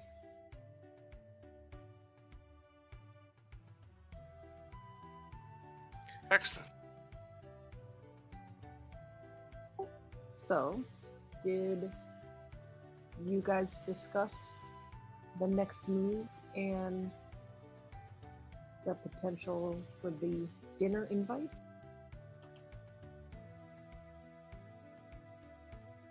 No, we were waiting for you to get here first before we discussed anything. Well, what do you know of the daughter of the Mother Knight?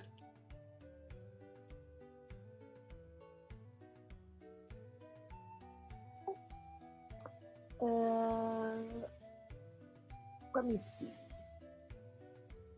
Can I roll a religion check? Yeah, totally. You'll also know that the werewolves call themselves the children of Mother Night.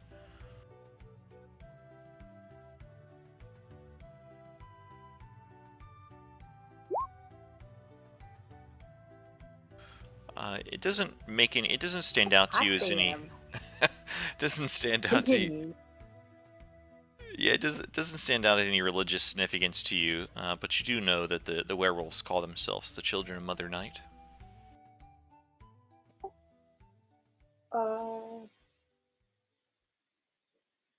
You know, haven't really heard much about that. We all consider her, you know, to be our mother, and the werewolves specifically refer to themselves as the children of Mother Night. But I never heard of someone singular being her actual child.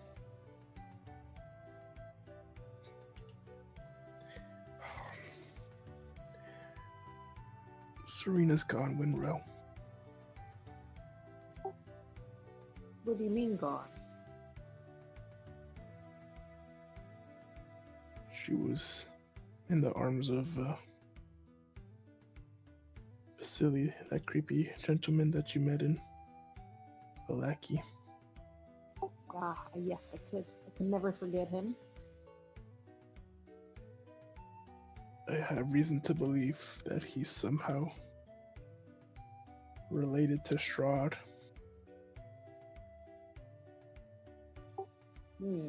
Maybe some kind of reincarnation like Irina, but I believe him and Strahd may be blood. Interesting. What makes you suspect that? I was given a vision, but it was real because I actually touched Serena, and I was there, and other people witnessed it too, as she was lost in the lake. And then when I went down into the depths of the lake, there was a shrine of, I believe, more of the children of Mother Night, and they weep for her.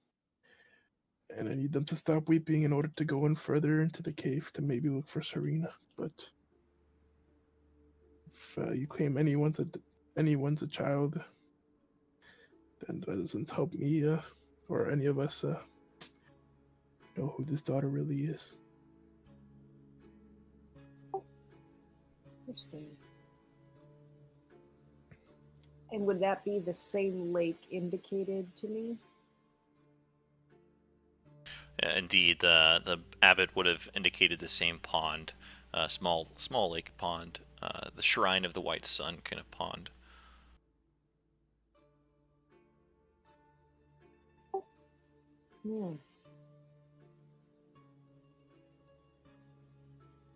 Did you get any indication of how to make them stop crying?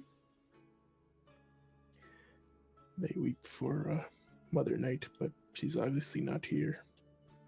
So the next best thing is her daughter. But I haven't the slightest clue of where, when that might be. She could be long dead, or maybe referring to a long ancestor, a long reincarnation. I don't know. And the children in the water, were they clearly werewolves or just children? No, they were spirits sobbing. Yes, don't forget, lots of followers are not wares of Mother Night.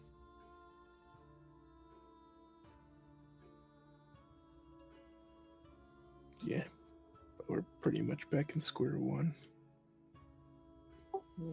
All I know is there's something powerful down there, and I think Serena's in there too. But maybe the feeding Strahd will stop them crying, but if we could do it earlier, that'd be fine. But there's so much going on in this world. Things are starting to pile up. I think Nijia could give you more and her brother could give you more information, but apparently there's a power that Strahd is using as well that is going off the chains and affecting the land.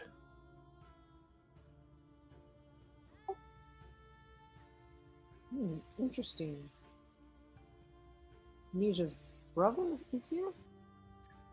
Yes, my brother Casimir he brings word through vision that at the Amber Temple, far east of Salenka Pass, there is a power which Strahd relies on.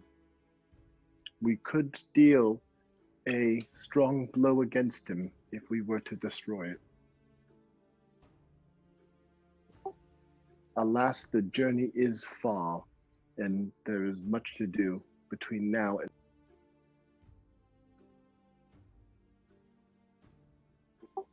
Did you get any indication of how difficult it might be to destroy such an object?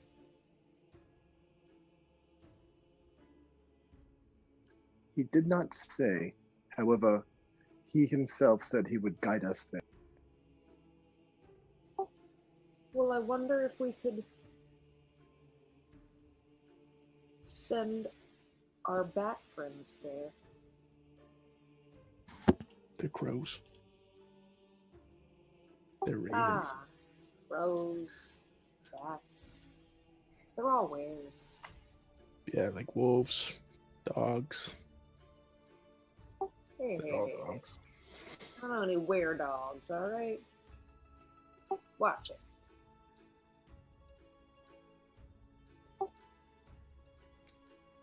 But what do you think about that plan? At least they could scout it out. It's so far. I imagine their flight would significantly decrease their travel time.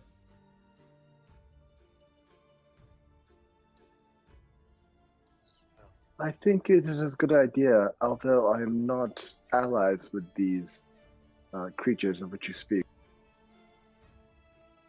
Well, we have helped them out, and we might be helping them out again, because I think Elwood and I are both in agreement on this one. After we go...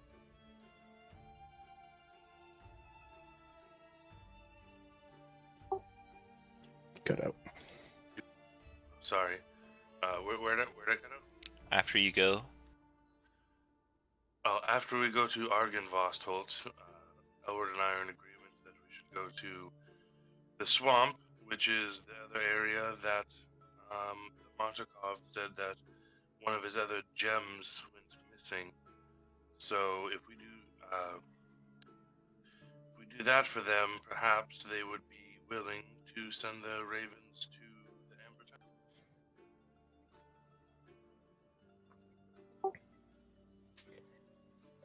Should we not, because it is a long journey, should we not perhaps ask them first and tell them we're on the way to the hag or witch? Yes, that's what I meant. I mean, okay. We already recovered one of their gems, and we would like to we just want them to scout it out to see if after the swamp we should continue south toward the Amber Temple, or if it's not worth it. Yes. I think that sounds like an excellent plan. I would certainly still like to inquire about this undead army who already wants to hold up arms potentially against Strahd. But I think this is an excellent next step. That was our first stop, was the Argynvostholt. Even better.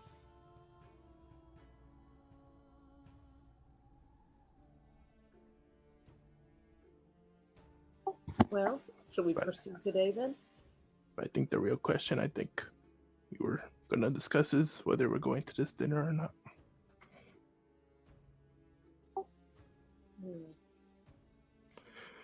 I, for Seems one, like we have am for. before going to the dinner. Yeah, going to dinner and then making our way to all these places. I have to say, I was for going to the dinner.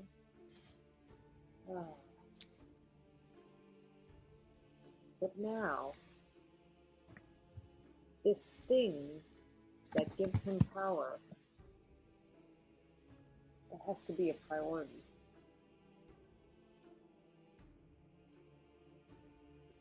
I want to go to the Martikovs. Is that the people? Or is that the inn people? The Martikovs, yeah, Davian Martikov is the old patriarch of the family that's at the Wizard of Wines brewery, and then Yes. Erwin and Danik are at the Blue Water Inn. I guess about the Ravens, you've noticed that the Ravens have kind of been, you're never too far away from a raven. A raven, like a flock of ravens or some ravens have kind of been around you. But in Krezk, you've not seen almost any ravens. In fact, you've only seen a solo raven flying about the sky, kind of flittering about, hovering over the abbey. But there's very few ravens in Krezk, actually, except the one that you've spotted flying over the abbey. Curious.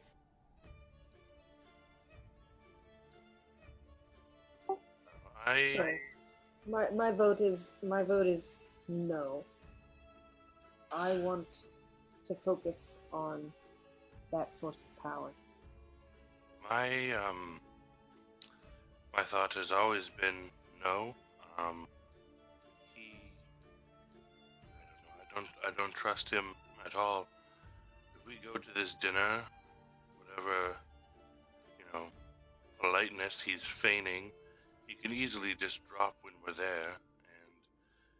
And that fight on top of the hill proved that he is too powerful for us. The only person who was even able to damage him was Jensen, and you saw what happened then.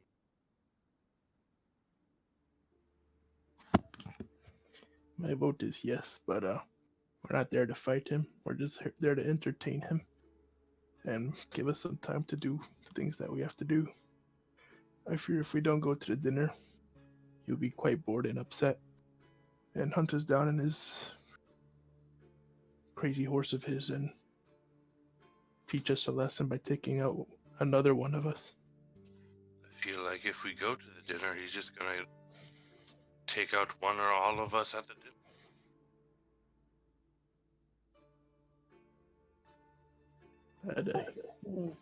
He'd be more in a good mood then. I do think a word has a point. He seems somewhat old-fashioned. He might take it as quite the slight if we do not attend his dinner.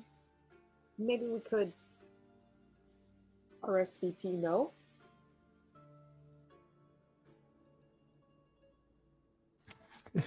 What is RSVP? I don't attend much dinners. It's Sylvan. You wouldn't understand. Yes, I picked that up from the tea party invitations. Yeah, that and Jesus Christ. People always say Jesus Christ, but I don't know what that means. No, that I'm not. I do not know about that one either.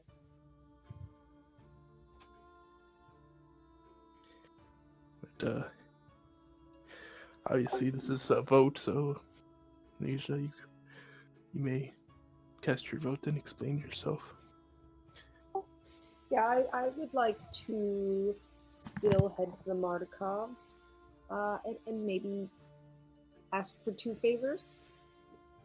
See if anyone would be willing to drop off a letter from us, just expressing our dear apologies that we can't make it in time. You think anyone's at 5 feet or 5 miles away from that castle?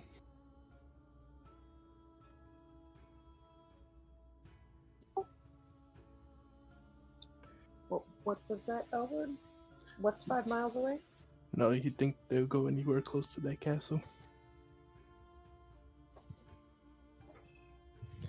That'd be very dangerous.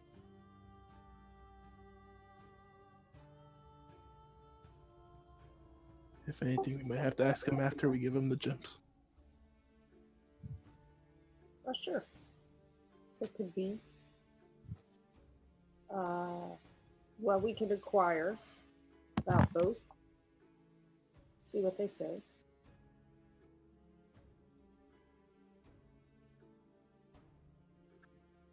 I would love nothing more than to see the smug smile on Strahd's face and wipe it from this land. But if we are not prepared to win this fight, I don't suggest you accept any invitation into his so-called hospitality.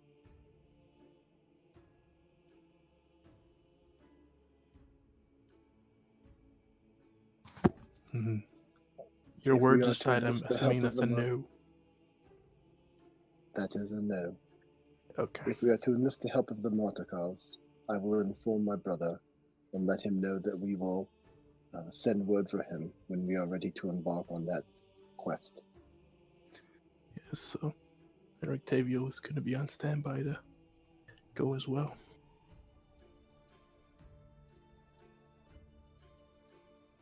Cue Casimir and Octavio like buddy cop. Yeah. Casimir will understand, but let you know that he'll wait until you're ready to go. That he kind of maybe is a bit pestering, a bit nihilistic about any of your other efforts, and kind of presses you further that the Amber Temple is the key.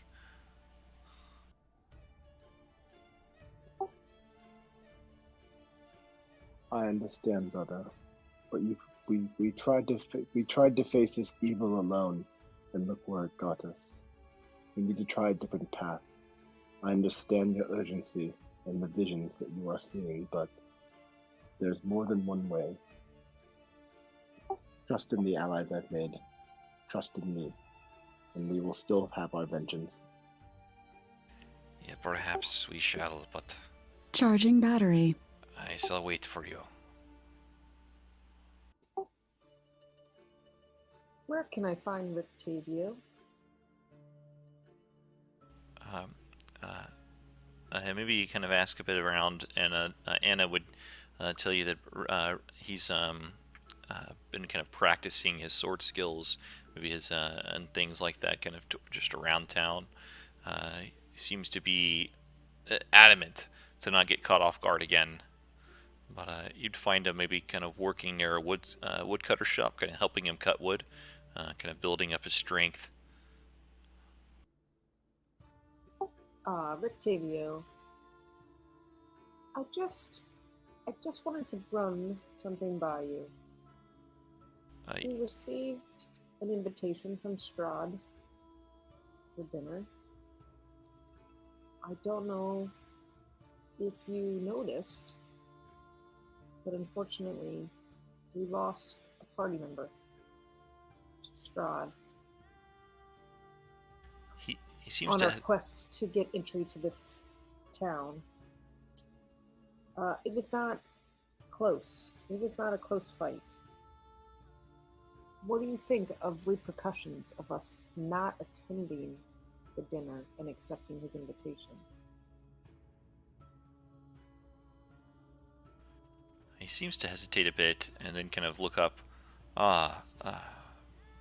I'm sorry, I forgot that you were not here. Rudolph van Richten. I'm sorry for the ruse, but as far as the devil's thoughts and intentions, I cannot say. It is not a surprise that the fight was doomed. For fighting a devil head on will always be doomed, especially one with the cunning, the experience, such as Strahd. He was a warlord before he was a devil, and he has retained the abilities of both. Not only that, he has the years to learn the evil magics that lie in his castle. I do not think a head-on fight will be successful in any right. Perhaps what the Dusk Elf said, taking out one of his powers, at least, will give us a bit of an advantage. The invitation, the dinner,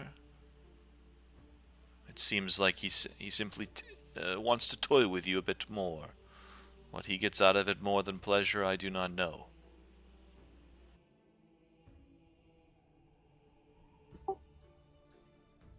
All right then.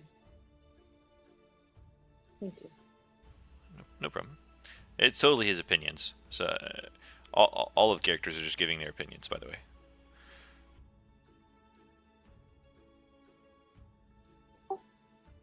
I'll travel back to the group.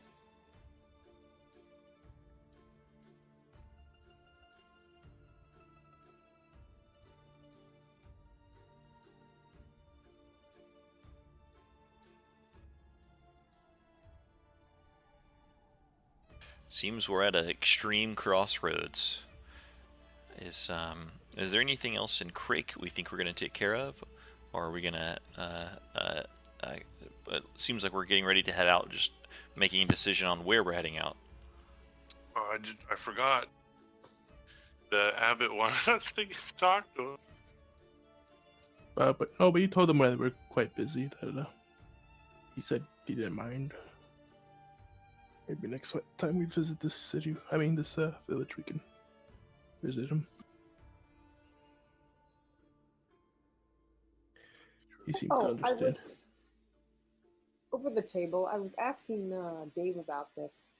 Was my conversation with the abbot private, or the group heard? He would have mentioned it to you privately, as if he knew about your curse, but didn't want to be the one to reveal it, just in case it wasn't revealed. Okay, gotcha. That's what I thought. Thanks. Yeah, no, the abbot just he came out of the baron and baroness's house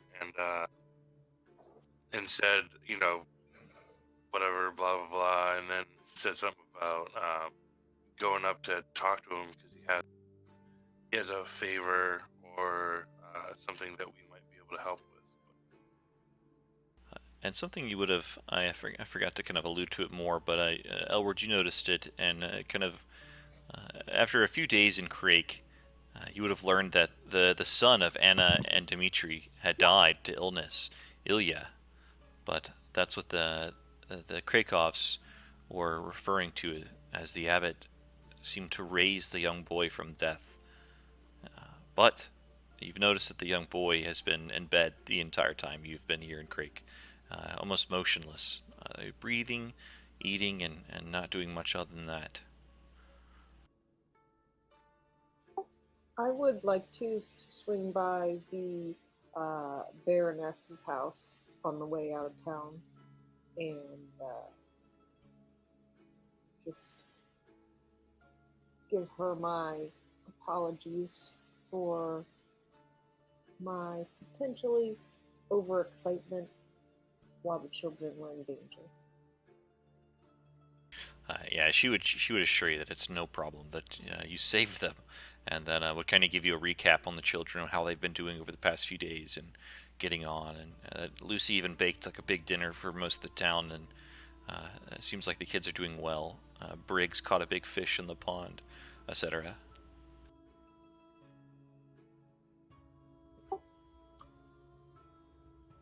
Before we leave, I do think someone should visit the abbot. But I don't really want to. Is anyone else willing to go?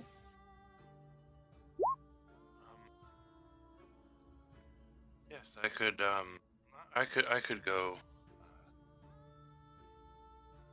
Go speak to him. I think fairly quick. That would be appreciated. I think there's something afoot there. He may be very powerful. Well, you all know my opinions on what I think we should do. I will go speak with the abbot quickly, and if you want to decide, you all want to decide where we go next, I will follow. But yes, we have to make a decision. I know time is of the essence, so I'll go do this. And my vote Yes. is my vote is still to not go to the dinner. But if I am outvoted, then I will go. But I'll be back shortly. And Yes. I was gonna swing by the Baroness's on the way out, so maybe we could meet there when you're done. That sounds good. I also wanted to just ask her about Ismark. Who are you asking? Oh, when I visit the Baroness on the way out of town, Oh I yeah, just wanted to also ask her about Ismark. yeah. Anna would say something. Yes, that's. I don't know if he's foolish or brave, but he seemed determined. Something about pies, and that he was a changed man. He borrowed a horse. He seemed to sharpen his weapons and ride off. It's been some time now. About the time that you all headed off towards the vineyard. So it's been quite a while. A few weeks now.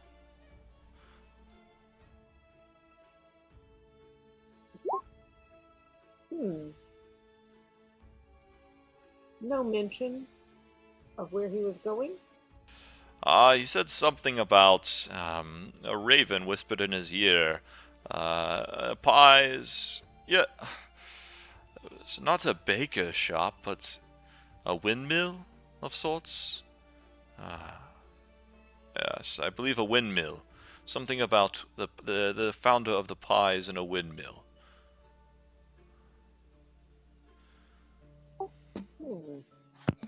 The only windmill I know is the one near Barovia. The one that the owner of the haunted house owned as well. With the deed. That deed disintegrated, right? Yeah. There was no windmill in sight at the granny's house. Is that correct? No windmill in sight near Granny's house.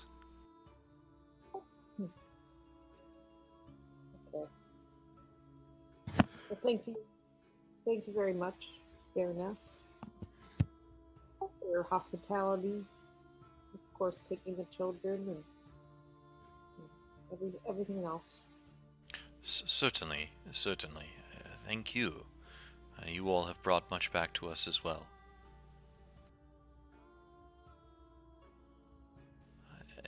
Cool. Is anyone going with Dimitri up to the Abbey?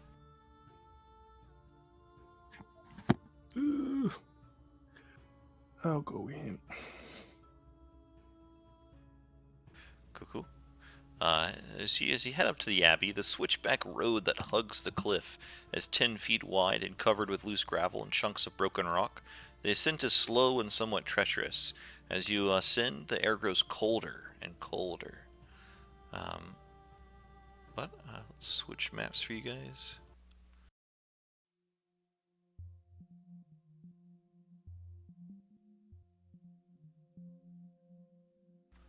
Oh, and I have a couple of handouts for you. What the Abbey looks like. Elward's coming to babysit. Yeah, Elward would explain to you on the way up that it's kind of weird that Strahd left a powerful religious person here in his land. You would think that'd be his greatest enemy. Well, perhaps it has something to do with the Abbey, kind of like the bones that we rescued at Valaki, and how that kept the mist and some of Strahd's lackeys at bay. And he might have information about this daughter, the Mother Knight, or just information in general. He was quite hopeful when we first met him. Yes. But over the table, I just don't want to be stressed with more quests. Yeah. This is just to like not be rude because he did help us out. So. This is more of listen to it and then be like, yeah, we'll get around to it when we can. Here's what the Abbey looks like as you approach.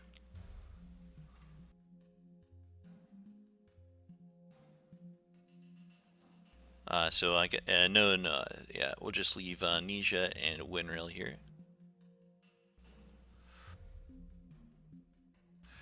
But I think I also have a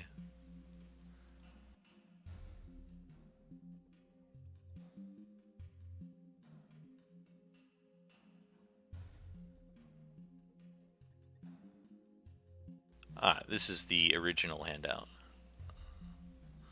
But the art one looks so good.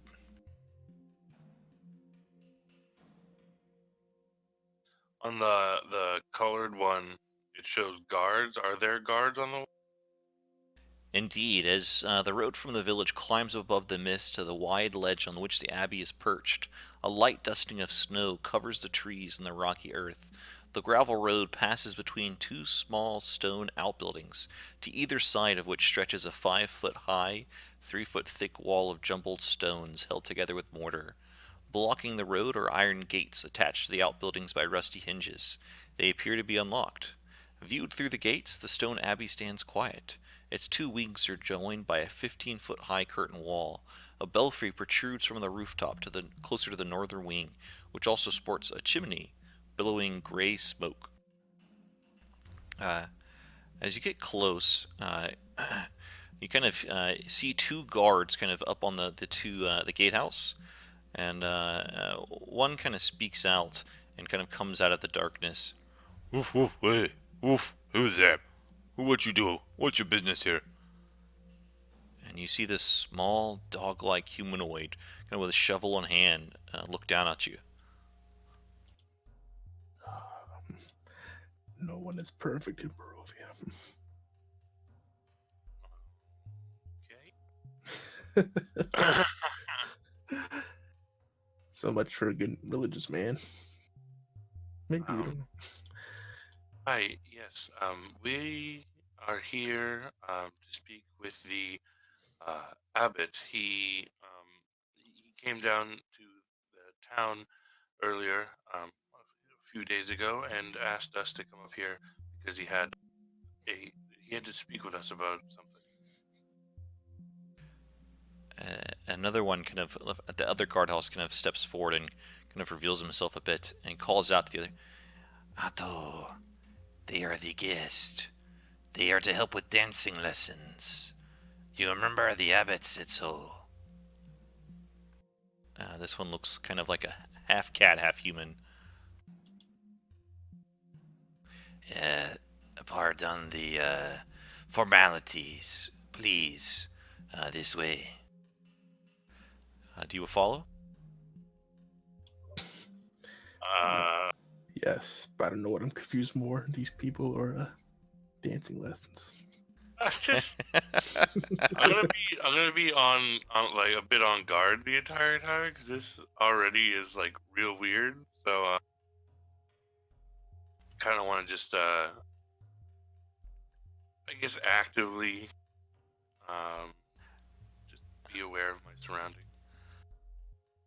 Actually, what you would have seen back here, kind of to the south of you, is stunted pine trees grow out of the rocky earth, and the graveyard near.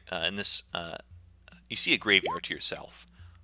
ancient gravestones burst from a thin crust of snow in the yard. Below the wall that surrounds the graveyard, the ground falls away. The village lies 400 feet below, and the view is breathtaking.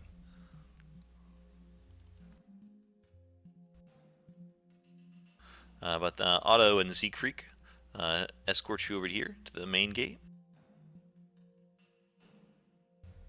At the Abbey entrance, there's a 15-foot high curtain wall that joins the Abbey's two wings. Behind its battlements, you see two guards that stand at attention, their features obscured by fog. Below them, set into a wall, is a pair of 10-foot tall wooden doors reinforced with bands of steel. To the right of these doors, mounted on the wall, is a tarnished copper plaque. The plaque bears Saint Markovia, under which the words, "May her light cure all illness." As you get close, you see the guards are just simply propped up scarecrows with corroded chain shirts on them. And Siegfried says, "You can never be too careful."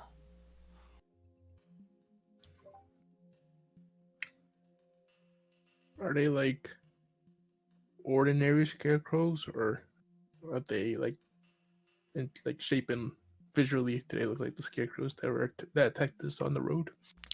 They look very much shoddier made than the scarecrows that you saw on the road. The ones on the road were like expert craftsman scarecrows. These look like these animal folk have put together very poorly looking puppets.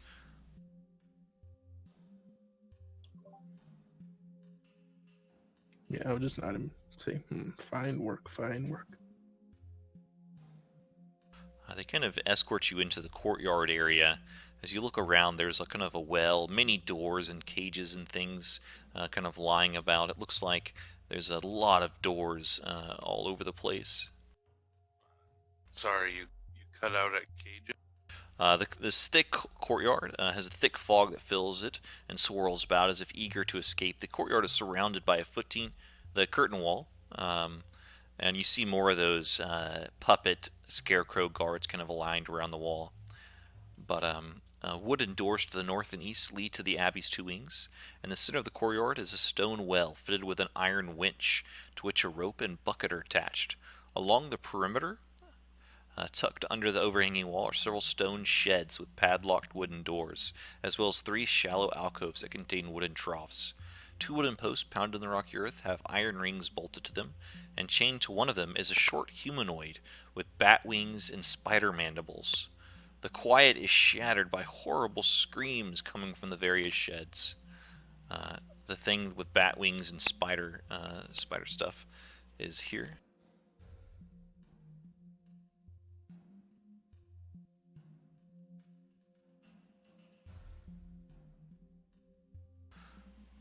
And Siegfried kind of said, "Don't get too close.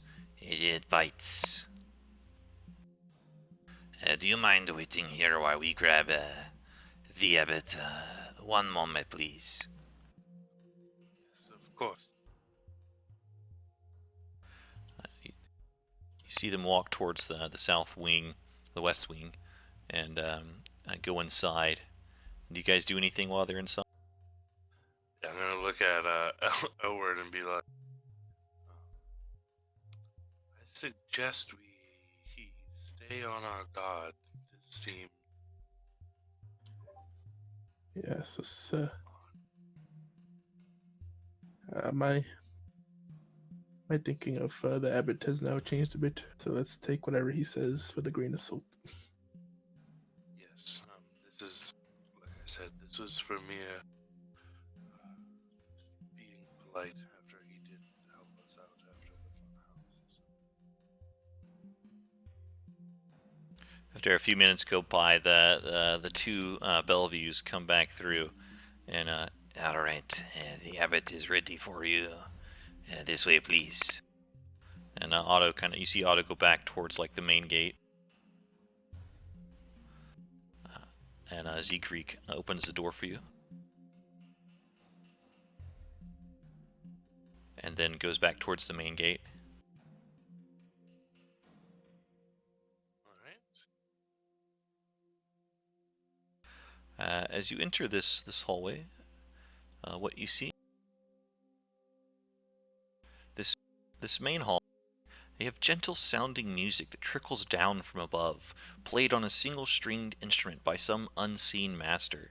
The ground floor is one large 50-foot square room, arched, leaded glass windows. A cauldron sits on an iron rack above a fire and a hearth, while above the fireplace mantel hangs a silver disc engraved with the symbol of the night, symbol of the moon, sorry. In one corner, a wooden staircase climbs to the upper level, while in another corner, a stone staircase descends into darkness. Several chairs surround a wooden table that stretches nearly the length of the room. Wooden dishware and golden candelabras are neatly arranged on the table. Standing behind which is a young woman with alabaster skin, dressed in a torn and soiled red gown. Her auburn hair is neatly bundled so as not to touch her soft shoulders.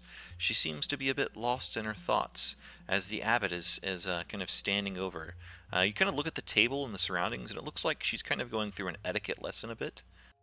And you see the handsome young man, the abbot, in a brown monk's robes, gently takes the woman by her hand. A painted wooden holy symbol that depicts the sun hangs from a chain around his neck. He moves with the grace of a saint. And he guides her over kind of to this area. Welcome, welcome. I'm so glad that you came to see us. Vasilka, please, welcome our guest. And you see the young woman kind of do a little curtsy. Ah, only two, though. I was hoping for all of you, for I fear that my favor might require a bit more than two.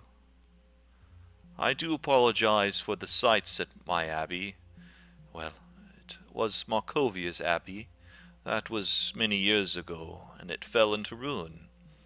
The Belleviews, those folk that you see, my wards, they were caring for it, but they fell ill with sickness and greed. I did all I can. I saved their family, but it came at a cost. Those that seek power beyond their means tend to change themselves. But welcome, please. Do have a seat. It is dancing lessons.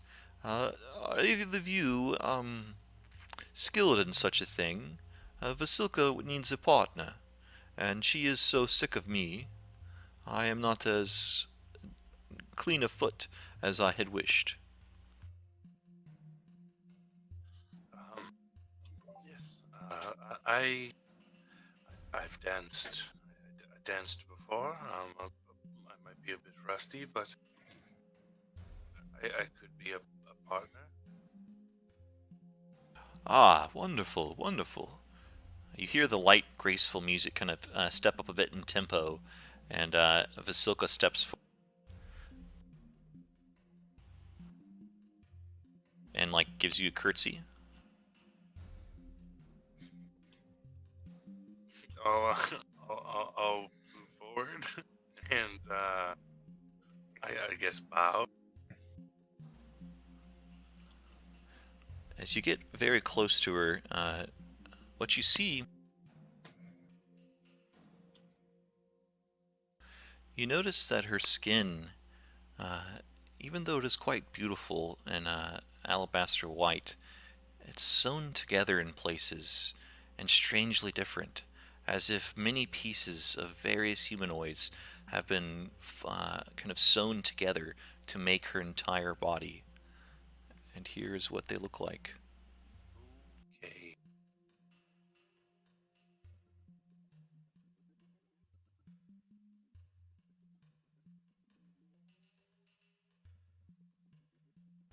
The Abbot and Vasilka.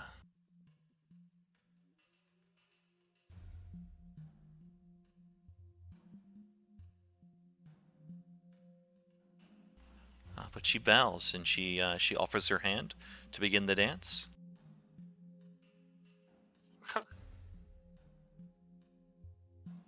Do you take it? I'm in it now. I'll take it. Give me a performance check, please. I was performing. You could take my GM inspiration since the session's coming to a close. Nice. It's very nice.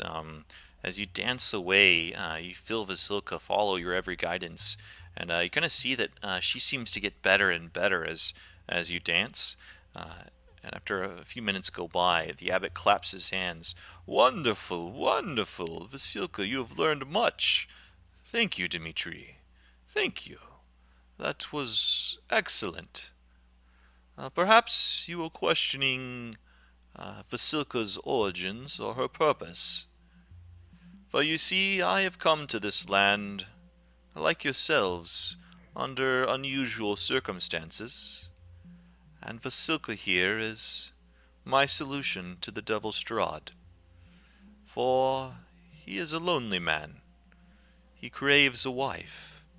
He craves a love like no other, and Vasilka will offer that for him.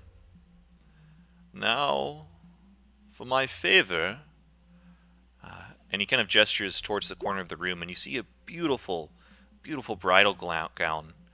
I have many of the details in place. Vasilka would be a wonderful bride, but the Count and this land follow ancient customs. I have yet to procure a dowry on which Strahd would accept, and that is where I wish you all to come in.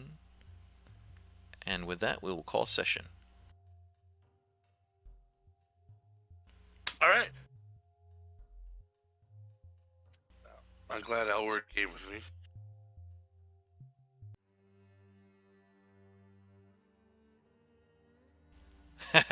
Yeah. Yes, Arena. How many wives can you have? A lot in Romania, or not, or Barovia.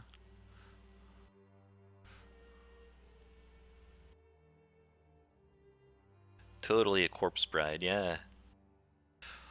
Hope you guys had fun. Yeah, I was like, oh yeah, that's a corpse bride.